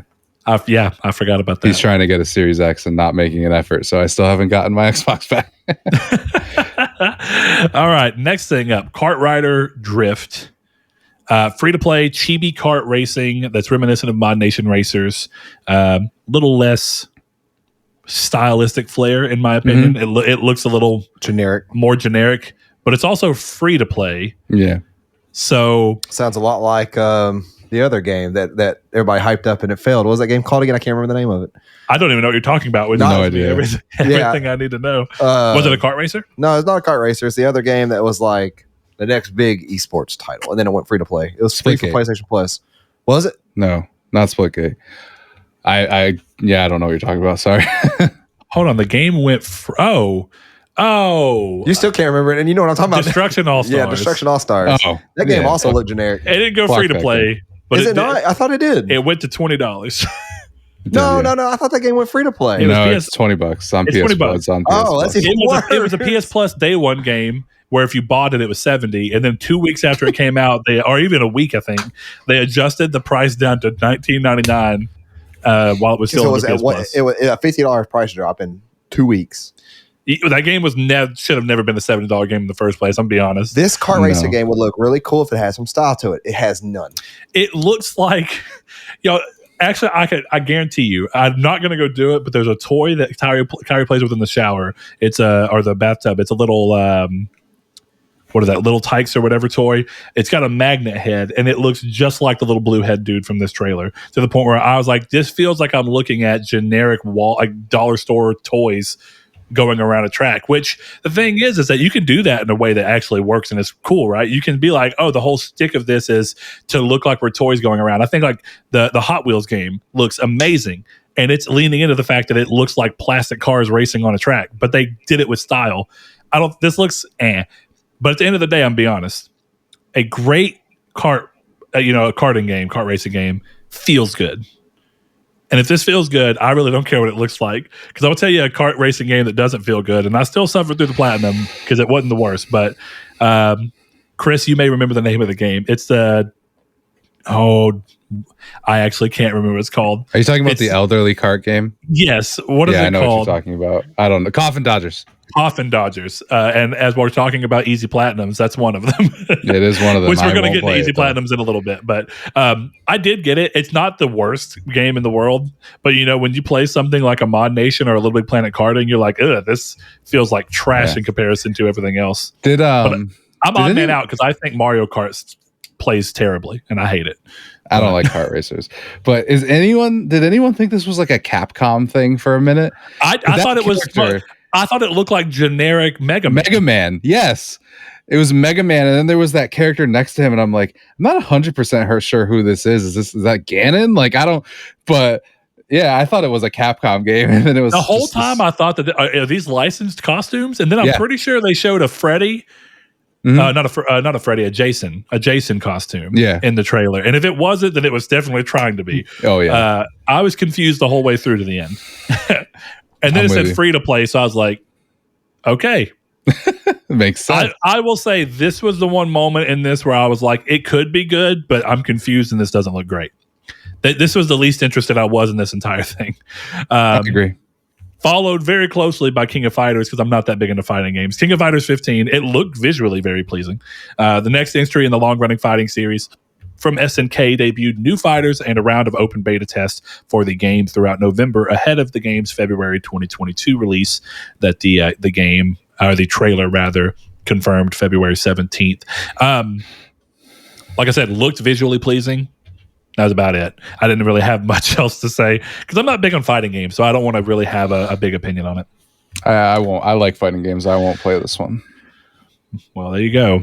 Now, here's where we get into what I thought was interesting, and apparently Saul thought it still looked like trash because the only game was Death's Door. So, Saul, feel free to chime in anywhere you want to on these. An online social deception game that is a twist on the Among Us formula, where one player will be a personoid whose goal is to deceive everyone. So it's basically a robot that has a little human skin over it, and your goal is to go around, run and play with everybody, work together with people to get them to think that you're one thing when you're not. It's basically Among Us in a very different form. And now I'm a little curious. First thing, do you remember when Fortnite did basically the exact same thing as Among Us? And then the Among Us developers were like stealing from the little devs. Yeah. I wonder if this will see any of that, because the weird thing is that to some degree, I think that naturally when you come out with a game type that goes through, also Among Us is not the only game that's ever existed. If you really want to look at it, I mean, probably even before then, John Carpenter's The Thing is basically the original inspiration for this. Yeah, pretty much. That's a good movie too, by the way. I need to go watch it if you haven't. It is. I mean, South Park has ripped on this. If you wanted to say somebody watched the episode of South Park where they made fun of that, where they tested who had lice by putting their blood in a container and putting heat over it. I think Is that Andrew? Oh, it might be Andrew. You want to go? You want to let him in? We'll see. I think the thing with the Fortnite one is they were very I got something to blatant. say about this game, though. Hold on. Okay, you're an imposter. It wasn't even hiding the fact to the point where they got so much crap where they were like inspired. They have inspired by Among Us on it now. Kyrie, you're in the camera. Would you like to come around here? Would you, okay. So, come here. What was so important that you felt the need to be back here? It's outside my arm hit a jar of it was made out of glass, and then it fell and it got stuck on my foot. Oh, so your foot's hurting? Mm-hmm. I might have to do daddy duty real quick, guys. So That's Saul can come back and you and Saul can talk about this game that he apparently has something to say about. Hey, Kyrie, you want to wave to the camera? You tell him who you are? No? Okay, you're going to be shy? You know you've done podcast episodes for fake whenever we're not back here. All right, I'll be back, guys. I'm going to go check out her foot. All right. Okay. Hold on, real quick. Are we going to get food or no? Big Seth wants to know. I mean, we can. I'm going to have to eat. Okay. So let me ask you this real quick, Chris. Yes. What system is that game on? What game? Inscription? No. I know Inscription's on PC. The Among Us, like 70s style whodunit game. Oh, it's it's PS Plus. If we're talking about the First Class Trouble or whatever, it's coming out on everything. I don't know about everything, but I know it's coming to PS5. See, that's my problem. If it's only PS5, that's why I want to be excited for this game, but I can't be because I don't know enough people to play this game with. Well, now, if it's PS Plus. Well, but if it's is it a PS4 game though? Yes, it could be PS Plus, but there's no only PS5 games on the PS Plus list this month. Okay, so if that's the case, then I'm a little more excited for it. Yeah. So that would be the other game other than Death's Door because this game looks fun, and this is a game that we can get a community play with. But if it was only a PS5 game, the amount of people that I know for certain has PS5s are low. So it's not only a PS5 game. That's good. Yeah. So that was my one big complaint. Man, guys, being a dad is super fun. Was one the time I was supposed to come over? Oh no! Crap. All right, what I miss? Just talking about First Class Trouble. First Class Trouble, and if it was a PlayStation game or not. Yeah, thankfully, PlayStation 5 game. They're smart enough to know that this should be a cross-gen game. That's what I was going to say. If it's not, there's a big problem. That's a big problem I have with it. Yeah, because I'll tell you, it is. I'm more excited. Among Us, I think really part of the reason it got so big is that it was PC and phone playing together, and you just have a massive amount of people all playing together. What time should I tell him? Because he's asking, and I don't know. I'd say, what is it, 12:57? Let's do, because we're getting right towards the end of this. Let's do 1:30. 1:30. Yeah. All right. So, final game shown here: Star Ocean returns with Star Ocean: The Divine Force, bringing big changes to the long-running series formula with large open terrains that could be explored quickly using what looks like vertical means of like flying and character climbing and jumping, which is definitely different for the series, not normal, as well as looking to eschew the idea of having little hubs that you walk and then eventually hit a load window barrier at. Game comes next year, and it could be the series change that needed to happen like Tales of. I will say this. They showed far more initially than Tales of showed initially. Yeah, they did. But maybe that wasn't the right move. I don't know. I don't think this looks absolutely horrible. It doesn't, but the dub does. The dub is not great. That's worse than Xenoblade 2. And Xenoblade 2 was not great. It had some really good moments, but it had some really bad moments. Yeah. This game, just to start. I think the bigger thing is that there's still a lot of jank I visually saw. You know what I mean? And there's this a lot with Star Ocean lately, unfortunately. Well, it's kind of weird. In some ways, Saul, because I know you played Integrity and Faithlessness with me. We right? both did for like 8 hours at most. The weird thing is that I actually feel like on the surface, Integrity and Faithlessness looked better than this.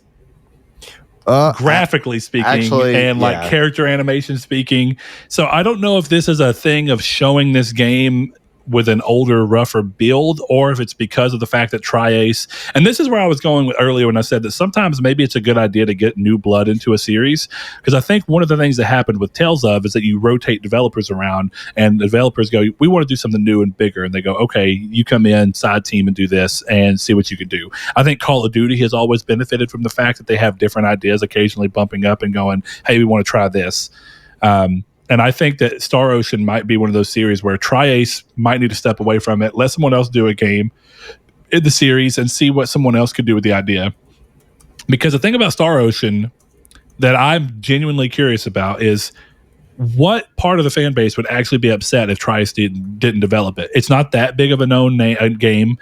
I think that there's a high chance that you could get a lot more people in, look at some of the things that are hallmarks of the games when the game was big in the PS2 days, and really do something here.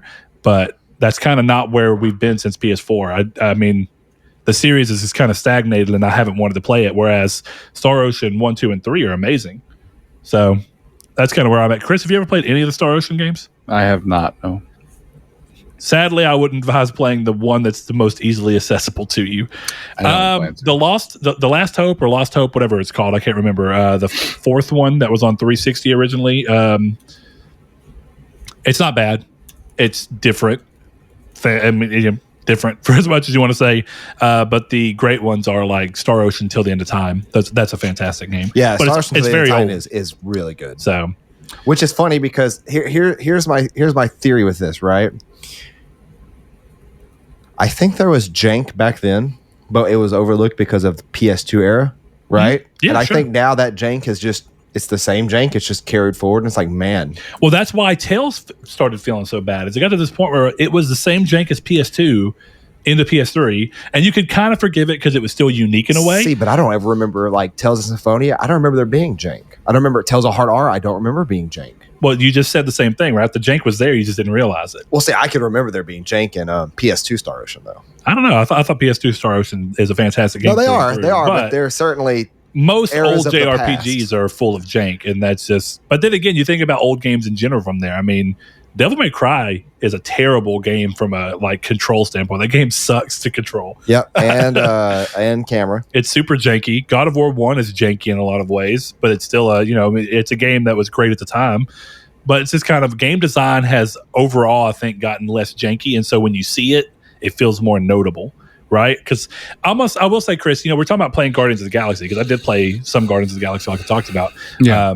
Guardians kind of has this thing where it sometimes is the best looking game of the year in some ways, and then in other times I'm like, there's a little jank. I'm not mad at it. I'm not even like it's nothing more than that actual remark. It's not even like it's like, oh, that looked a little odd in comparison to everything else. Like, when you're seeing almost expert facial animation, and then you see like my character trip over, like not like in a smooth way, like, oh, that's a cool animation, but more like the game doesn't know what to do, so it just runs through a couple of animations because I accidentally hovered over a rock the wrong way. Yep, I do know. So when it cuts to black because you got stuck. I have yet to have that happen. It happens, but to me a lot. I did absolutely get stuck trying to get somewhere the first time that you're able to get Drax to move heavy items for you. Yep. I was trying to jump up and boost, and I got stuck in this thing where I couldn't move. I could just spin around, but the game never went to black. I had to restart the. You should have let it go a little bit longer. Oh, I did it. It did it for like 3 minutes. I was trying to move and jump out, and it just never happened. That's weird. Yeah. So jank is the problem with all things that you have to develop out this way. And the sad thing is there's movies with jank in them, so it's not specific to gaming. It's just part of the idea. So we got two more things here. The next one up is Sony, on the back of announcing more of its titles coming to PC, have seemingly introduced its new PlayStation PC label, quietly changing the publisher under its PC Did you releases skip a game? To PlayStation. Oh, I did. My bad. The Little Devil Inside that showed on the. Actually, yes, I do want to say Little Devil Inside looks super interesting. I don't want to say best because it's a little bit of an unknown quantity, but it looks like. Okay, it looks cool because it's doing so many things at once. Yeah. But at the same time, I'm a little worried it might be biting off more than it could chew. I'm willing to let it prove itself to me. But Little Devil Inside, of course, is the game that we originally saw at the PS5 showcase. And we got to see a new update on it, giving a better taste of gameplay and what to expect. So one thing is like there's overmaps in the game. And then what I'm trying to figure out from what was shown is, do you personally control the ability to zoom in to the more to scale moments when you're in the overmap? Or is it when you reach certain points, it automatically zooms in for you? I'm genuinely curious because I love the idea of a game where you can pull out, travel across the overmap, and then zoom in at will and be wherever along this big route is, as if you were just basically flying above it and then zooming down and having your character exactly where it's at. There's an interesting idea to that I don't think I've ever seen a game do. So that looks interesting. Of course, the survival aspects and inventory management and combat aspects and this general weird charm of the game, it looks really cool. It also looks like a lot of different things going on. So. It does. I think I would agree with you if this game hadn't been in development for like 6 years. So if there's anything I could tell you about games being in development for a long time, is that it doesn't necessarily mean they're doing what they're doing well. No, and of course. I wish more often than not that it was. I mean, we've seen Duke Nukem on 360, right? Duke Nukem Forever. That game is awful. Yeah, but I don't think that's the same. We've seen Too Human. We've seen, and here's a game I absolutely love, right? But it doesn't mean it wasn't free of complete jank. And it's actually kind of a point towards your argument. I think The Last Guardian is still a fantastic game.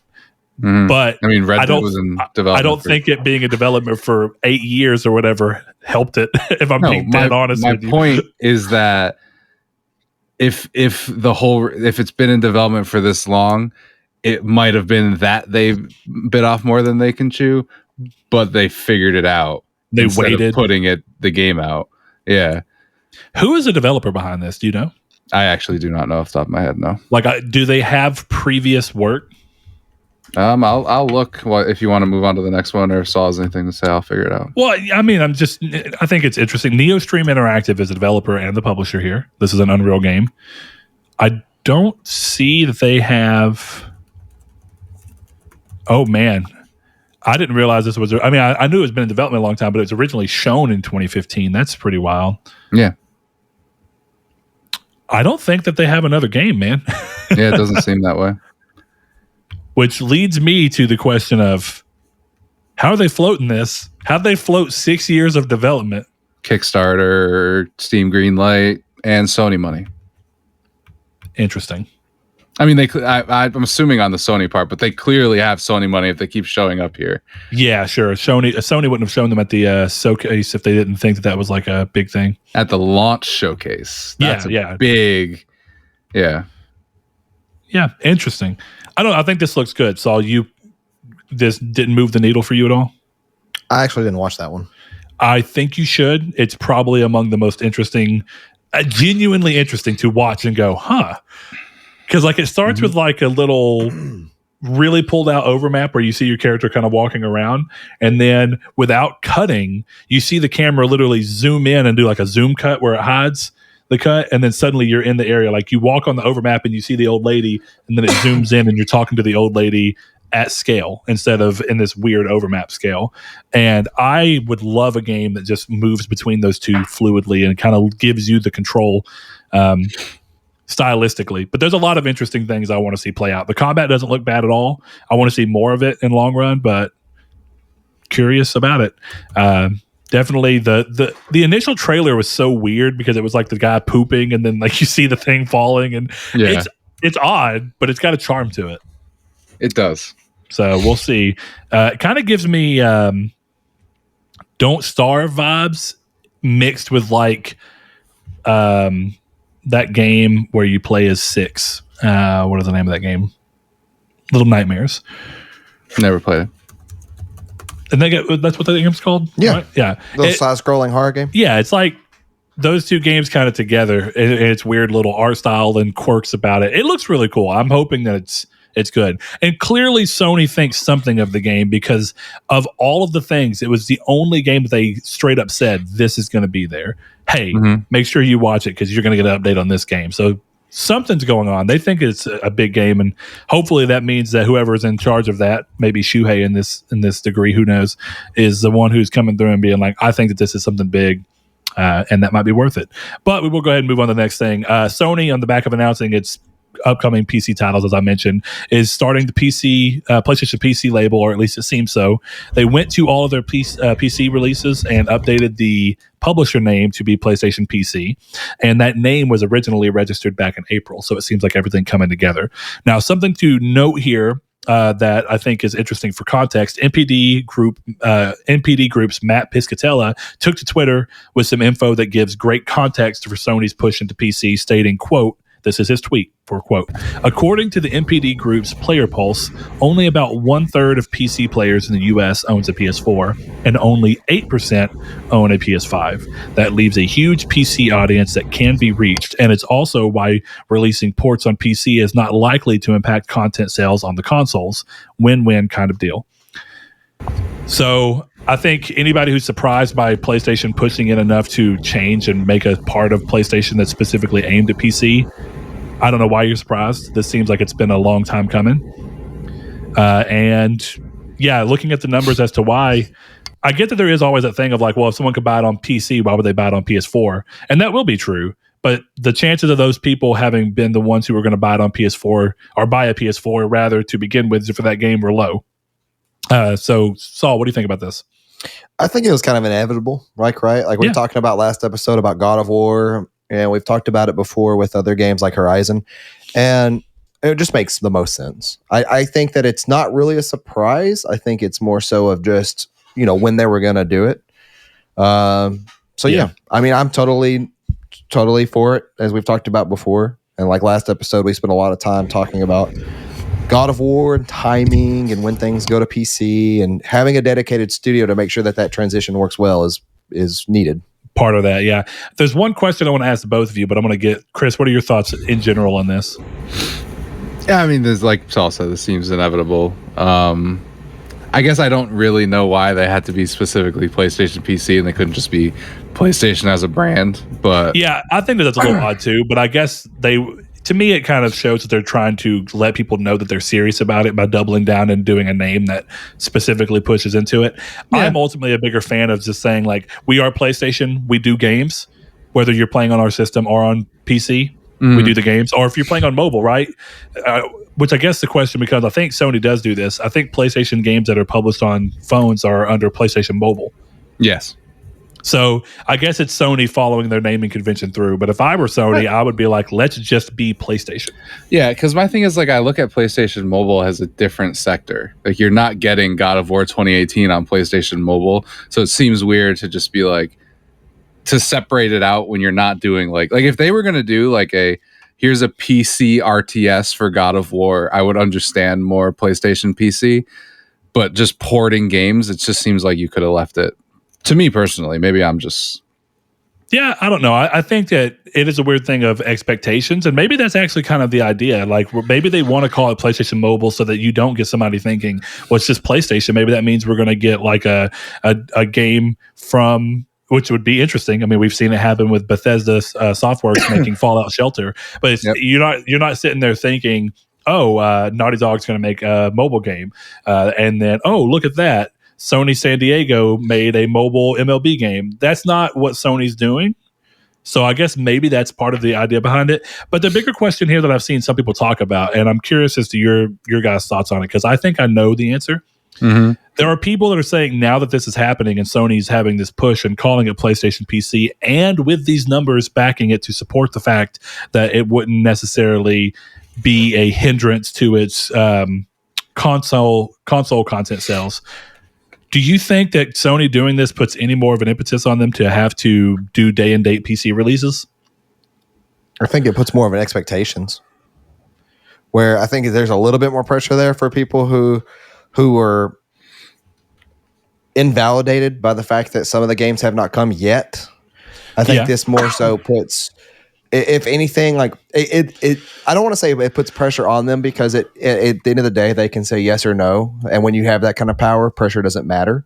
But I do think that it will be setting expectation for those people who are now already slightly expecting it to come to PC more so. So like people who are expecting like games like Bloodborne or like Gran Turismo going to PC.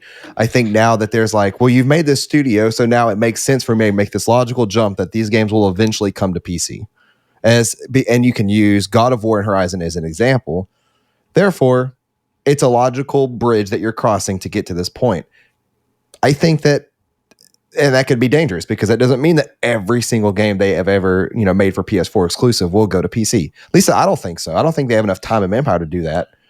I think at least in like this generation. By the end of PS6, who knows what's on PC? But like that's a lot of games to port over. And unless they just start throwing them out there, which may be the whole point of this. I don't know. Yeah, it might be. And I was going to say, actually, I think looking at it more from the idea of does this put more, if I was going to say which of the two, if you asked me, does this put more of a need or an expectation from the users that Sony should put all of their games that they've ever made before, start moving them all to PC eventually, versus should they be putting their day and date release games on PS5 on PC at the same time? I think it's more reasonable to have a consumer jump to the fact of PlayStation PC means they're pretty serious about this, so we're probably going to start seeing pretty much every PlayStation exclusive make its way to PC eventually. I think that's a far easier pill to swallow than thinking that because Sony's done this, they're going to be like, all right, God of War Ragnarok day and date PC. I don't see that happening, That's just kind of where I'm at on it. Chris, what are your thoughts on that? Do you think it actually creates any expectation for day and date releases? No, I don't think that'll ever happen. But I do think it'll happen, but not for like, I don't know. Death Stranding 2 is not going to be a day and date game, but I think there will be certain games where it's imperative that it's day and date. I think Twisted Metal is that. I think Dreams was that. And if Sony was smarter, I'm shocked Dreams isn't on PS5 right now or PC right now. Yeah, about to say PC. Honestly, I'm surprised Dreams isn't PS5 bespoke version. Oh, for sure. Yeah. I think Dreams was their opportunity to really look and go, there's no reason to lock this down to our platform only. And the benefit we have is that people have more games to buy and play around with. And it gets our name out there in a bigger way. It could have been, it will never actually be that. I will say that. It will never be Minecraft because you just can't be the next Minecraft. But I think for what Minecraft offers Xbox, an ability for everyone to play a game that's attached to them, I think that a lot of people would dabble around with either making games in Dreams or playing games made in Dreams to the point where they tie that back to that Dreams name. And it gives Sony this bigger than Sony potential IP. And it just feels weird to otherwise put this much time and effort and development into a game that you're going to keep locked down onto PS4. Literally PS4 only, and come out so late into the console life. To me, it just seems like bad strategy because they could have put that on PC with and PS4, PS5, hell, Xbox and Switch, and they could have been like, if we, you can submit every quarter, you can submit your game for publication on the PSN store, and that's an entire gaming community who could have been making you exclusives. Dude, right? My thing for a long time is I thought the ideal thing for Dreams was to basically make it a thing where people can develop, and then it's a storefront where they submit the games. If you approve them, they can even add trophies if they want to, and then they get a certain cut of the revenue for being the developer, and then Sony gets the rest of whatever cut for basically publishing the game, for lack of a better term, through the Dreams storefront. You know what I mean? Yeah, exactly. Like, it just seems like the right way to go about this. Yeah, and you let people make the games on any platform. Yeah, right. Because what's the point of holding it back? It's an engine, basically. So why wouldn't it be on Xbox? Why wouldn't it be on PlayStation? Why wouldn't it be on mobile? Why wouldn't it be on everything? And then you say, hey, you guys made a really great game. We'd like to offer you, I don't know, $10,000 and some points on the back end. Here you go, and put it on PlayStation as an exclusive. Sony gets the IP. All that stuff it can be in your terms of service, and if you sign it, that's what you did. You know what I mean?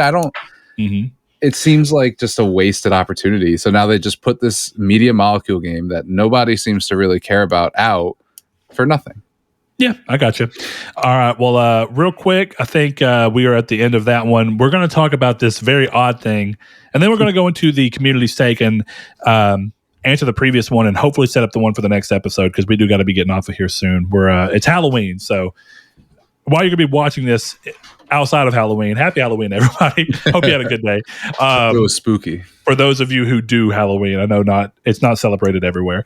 This last one's very odd. And Chris, you're the one who sent it. And I think because I'm interested as to why you thought it was such a big deal, I would really love for you to sell this piece of news and kind of just you talk about it and why you think it was a big deal. And it doesn't mean I don't think it's a big deal. I just think it's interesting because you really were like, I feel like you missed a big one. So why did you think it was a big one? I mean, I think it's a big one because Sony just got $1 billion in cash, right? Yeah. That's it. That's one. Let the acquisitions roll. I mean, in all seriousness, you know, I know Ayers brought up. We'll talk about it in a minute, but he brought up Kadokawa, and that's never happening now. But so anyone can count out From Software, I think. But everything else. They have $1 billion that they just were handed for the Game Show Network game studio. And I think the only way this is a bad decision, is if they were making more money just putting out Family Feud with Steve Harvey or whatever. But it's when you read the article, it was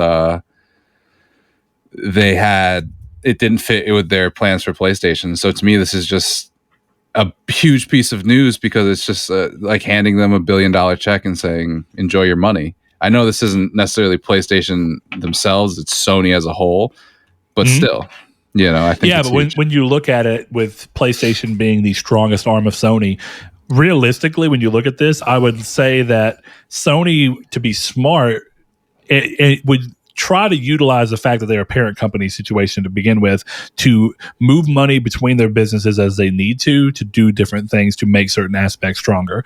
It's why you saw Sony for a long time start selling off, like we're going to sell off our mobile business. We're not, or at least the Ericsson partnership. We're not going to do that. We're going to sell off Vio. We're not going to have Vio because we're trying to make sure that every year we're in the black enough to make sure that that PlayStation can eventually become profit leader to where Sony's not under. And they did that. And that's why we saw this happen, is because Sony was like, we know what we got to do to survive long enough for PlayStation to get us in the black as our main strong leader, which it was already doing, but we have to trim all the fat from these other parent company or these other sister companies. So when you look at that, I think having Sony take something as simple as GSN, which is Game Show Network, and sell that off, that was part of their, specifically the Sony Pictures aspect, branch, wing, whatever you want to call it, of the business, and then have that $1 billion. There's a lot of things you can do there. You can reinvest that into Sony Pictures. Sony Pictures is profitable. So you can do that, or you can look at and be like, we're going to take 500 million of this, put it towards projects at Sony Pictures, 500 million, put it at raw cash in Sony's hand. There's a lot of ways you can look at this, but I think if we really want to look at it, Xbox didn't buy Bethesda. Right. Microsoft bought Bethesda. Exactly. If you really look at what's going on, and this is the same thing, let Sony's money be the thing that goes through and say, it doesn't matter where the money came from. Let's use it towards our strengths. Yeah, because this is, we tend to think of PlayStation as, at least I think people do, and I do sometimes, is we tend to think PlayStation is just the brand. And it's like Sony bought Bluepoint, and now they're in the PlayStation Studios family. That's two different things. It's two different verticals. So I don't know. Yeah. I don't think the parent company for PlayStation, I don't know. I think that's a huge piece of news, just knowing that they got a $1 billion injection. I will say this. I had zero clue prior to now that Wheel of Fortune is owned by Sony. Yeah, I didn't know that either, actually. So take what you will there. But yeah, they're it's an interesting thing to change out. So we'll see what ends up coming from that. But Sony's always a really interesting company to follow because of the fact that they had so many different divisions. Whereas, like when you look at Microsoft's big pony is specifically software, and almost every hardware thing they've ever done, they've closed immediately. And even things like them trying to do from a software standpoint, something like Mixer, still didn't end up working out, or more of a service thing, I guess. But Mixer didn't work out for them, and they closed it down as well. Microsoft and Google have a lot in common with starting things and closing them before they ever really get a chance to do anything after funneling millions and millions and millions of dollars into them. just to decide that it's too early and let's kill it, which Sony's also done the same thing too. I don't know what it is with businesses and wanted to spend a bunch of money just to go kill it all. But that's where we are.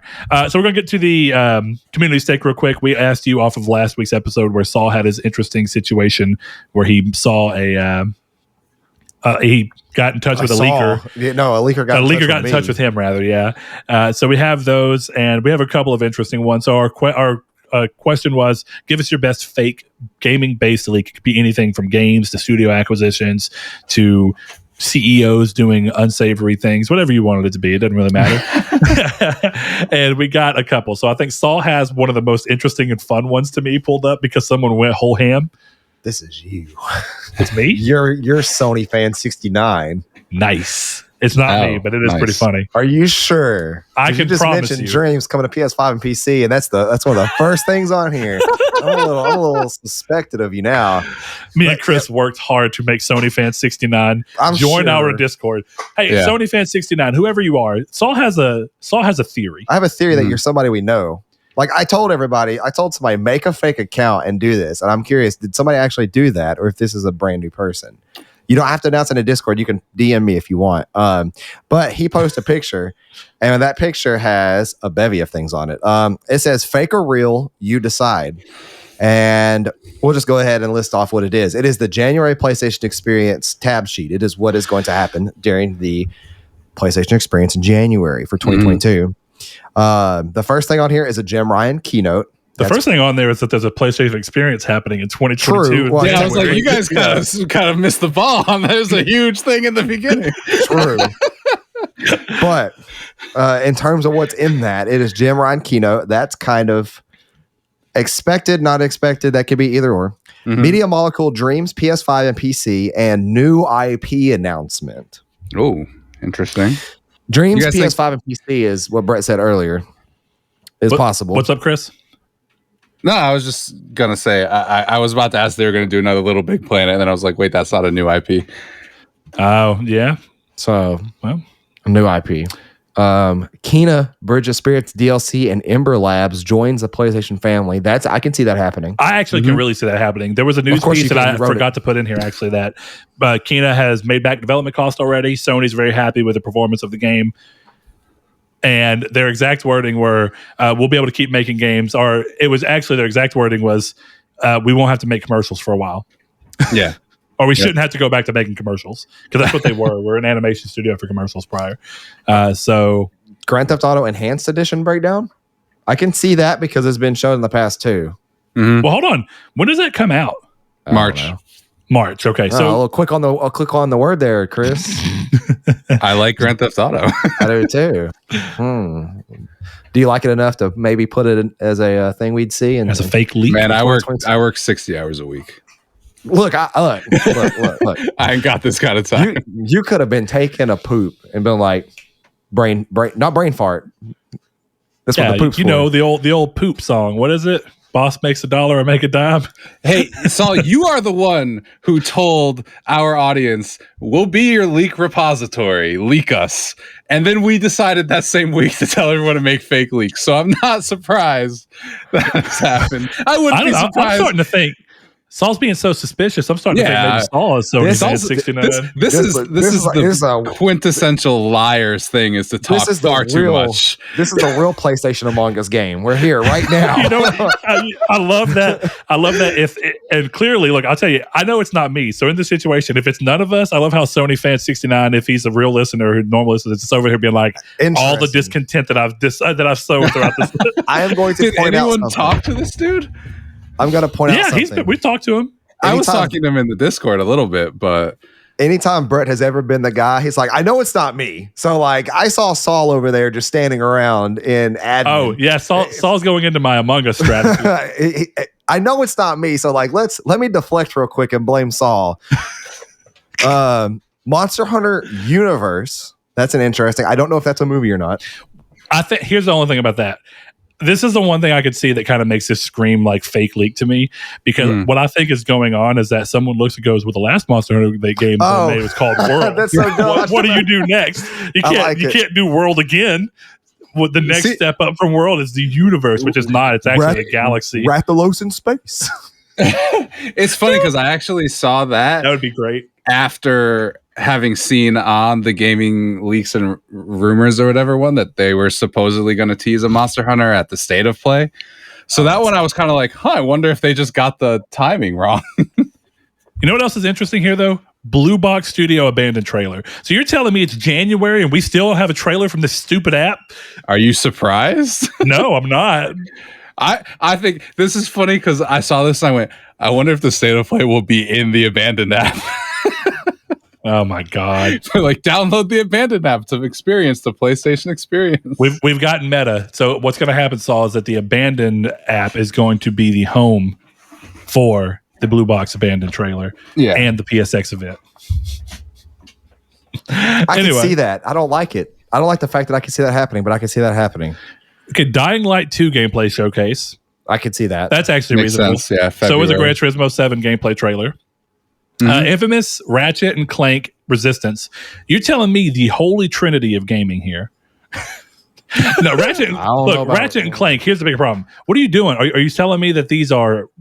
Is this a collection? I assumed when I read this that this was a collection and they just forgot to put the ending there. Like all the Infamous games remastered, all the Ratchet and Clank games remastered, and the Resistance games remastered? That's what I'm guessing, because down here on towards the end it has the Insomniac keynote, which I don't know what the fuck that, or Flark, sorry, what the Flark that means. So that's actually interesting. So let's go through the rest of it real quick. Last of Us Remake, Last of Us 2 PS5 and PC, From Software new IP, which I actually do think is very likely. Don't Bloodborne Hunter remade PC and PS5. Bloodborne Hunter, is that what it's going to be called? The remake is going to be called Hunter? Okay. God of War Ragnarok story and release date trailer. Sony Bend new IP. Also pretty, I don't want to say likely, because I don't want them to do the same thing they did with Days Gone, show the game, and then continue. I don't think we're ready for that yet. My favorite thing is just down here. Insomniac keynote, which, I think I know where this is coming from in terms of the idea behind this, whether this is, even if it was real, right? Bethesda still got their own keynote once they got bought out by Microsoft. Yeah. If people keep talking about how Insomniac's a great purchase, which of course it is, and they have a bunch of teams and they're doing great work. I think people are trying to make it to where it's like, oh, well, Bethesda gets their own keynote.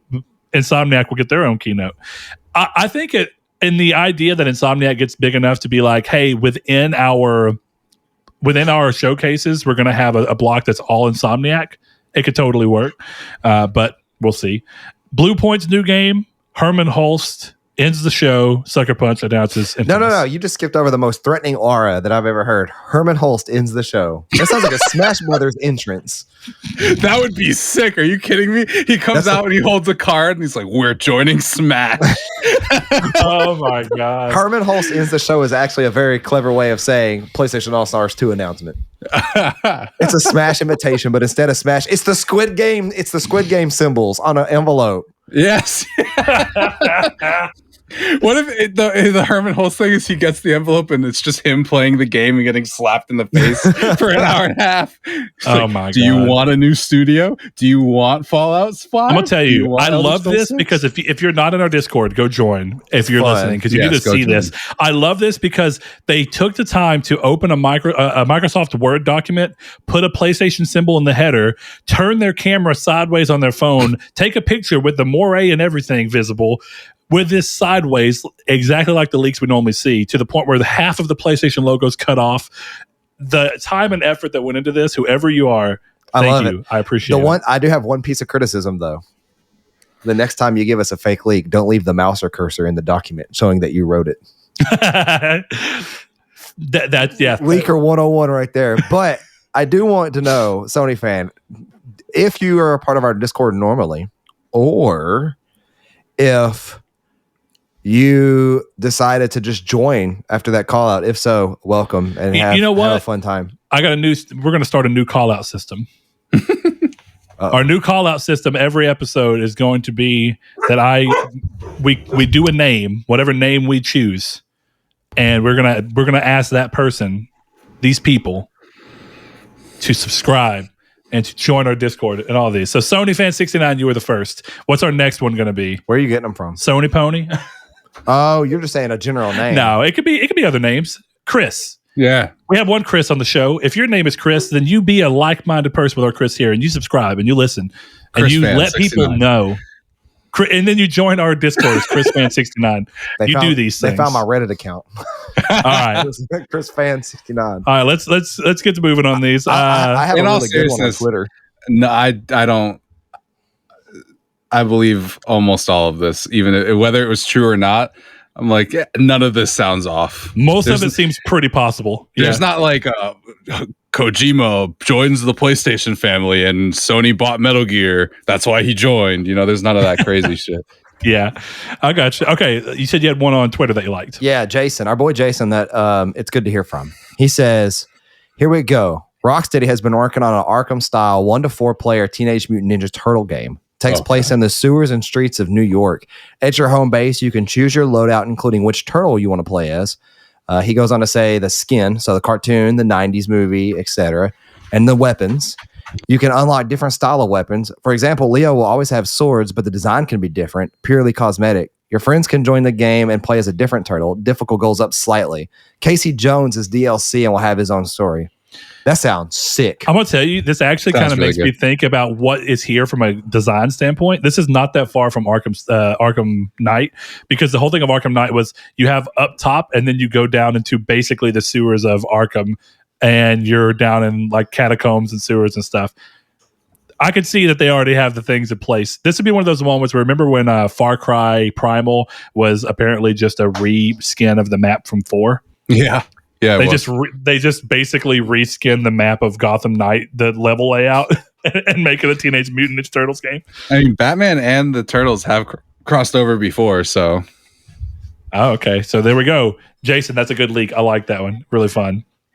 All right, let's see. Next thing up, we've got a couple on Twitter from one of our patrons and friends, Sean One Neo. He says, a deleted tweet suggests Disney have approached For Honor developers Ubisoft Montreal for a new online PvP Star Wars game. Not much is known at this time, but we expect a strong focus on saber fights and customized character design. That would be sick. This is actually a great idea. Yeah. And if Sony, look, Disney, we know you listen to the podcast. If you're listening right now, Mr. Mouse, do it. Okay, Mr. Mouse, put on your good clothes and go and get them Star Wars. Go do that stuff. That's a great idea, though. I love that one, No Fate. He had another one that I'm going to go ahead and throw out, too. He says, rumors come to light of a new Uncharted game in the works. In order to solve the disappearance of her family, Cassie Drake seeks the help from legendary Tomb Raider herself. Uncharted Raiders is a working title, but we have so many questions. What does this all mean? This is a crossover that will probably never happen, but I actually would like to see this. Just because of one of those things of like, it could be really good.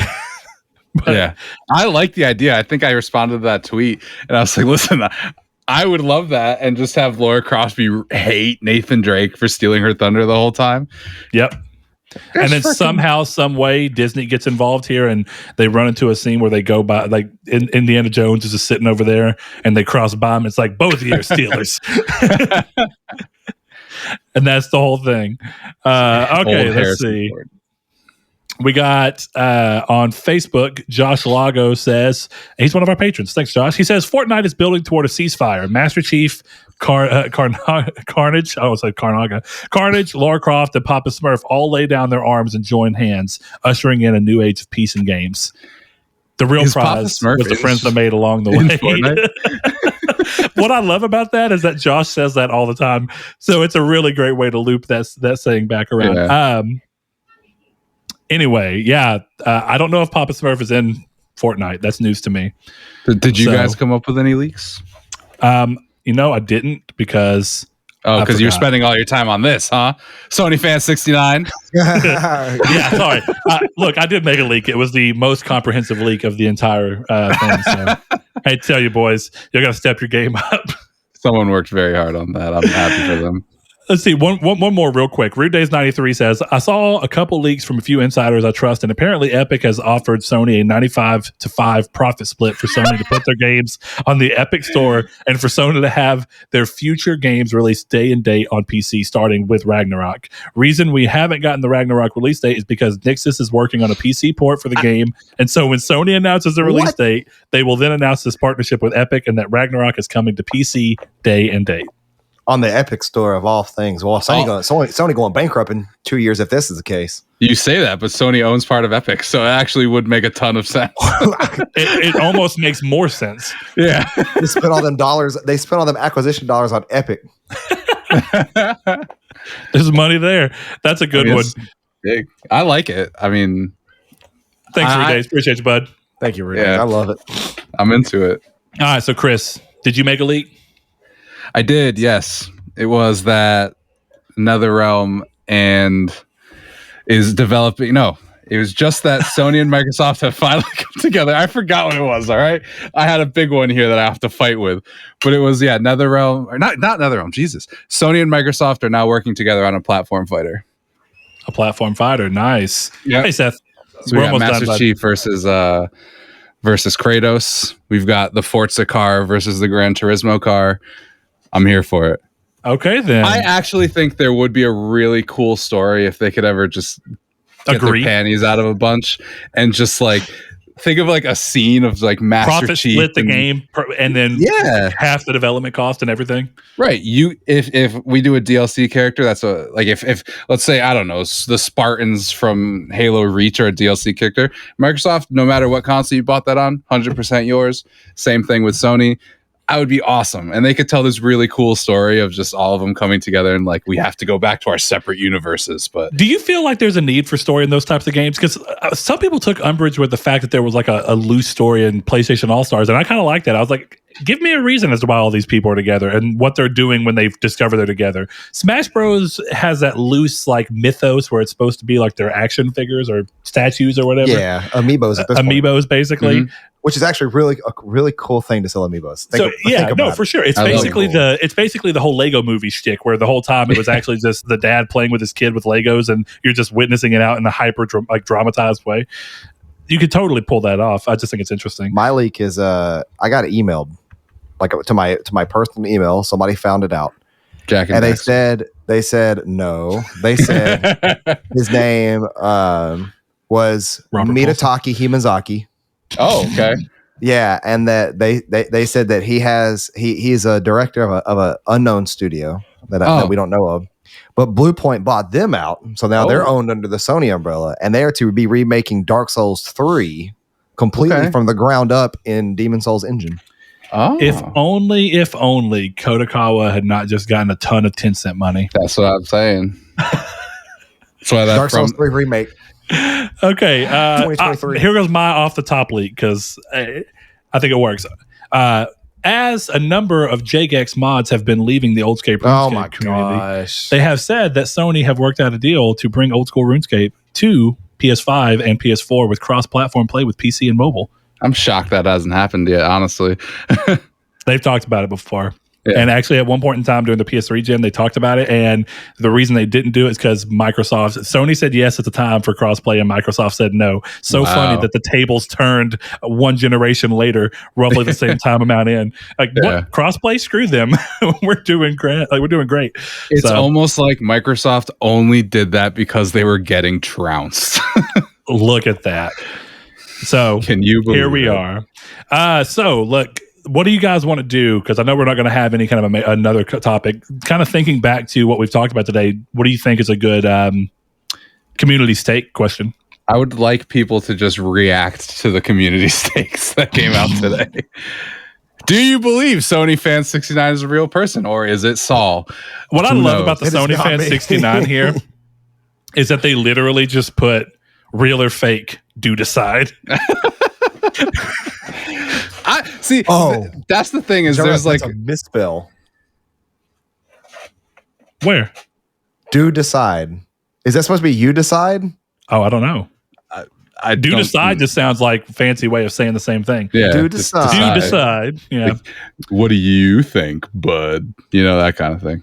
I'll tell you what, keep your eyes out. That might be what we end up doing. I may end up having to come up with one off the top and posting on Friday, but keep an eye out, look for it, and it'll be on the social media aspects like we talked about over on Twitter at Triangle SQRD, the Discord, which is always linked in the description below, and of course the Facebook as well, that group you can ask to be entered in. Saul, thank you for joining me as always. Chris, same to you. And Screaming Dragon, also thank you. We'll see you guys next week for episode 236. And without further ado, we'd like to shout out our patrons who went over to patreon.com/Nartech and gave as little as $1 per month to help support us. Big shout out to Ham and Egger, Bailey Robertson, Rob Warpoint, Josh Drago, Mark Schutz, Cypher Primus, Kyle Grimm, Richard Schaefer, Rude Days 93, Joshua Lago, Landis, Zachary Sawyer, Kevin Bacon Bits, Luke Rabbit, Danny Villalobos, Solitary Red, Jehudi MD, Sean, Josh Ayers, Derek Porter, Corey Hickerson, Constantly Kenny, Matthew Green, Sean Sanderud, The Stonerd, Josh Jarrell, Steven Salazar, Shadowist, and my name is Dan. Thank you all.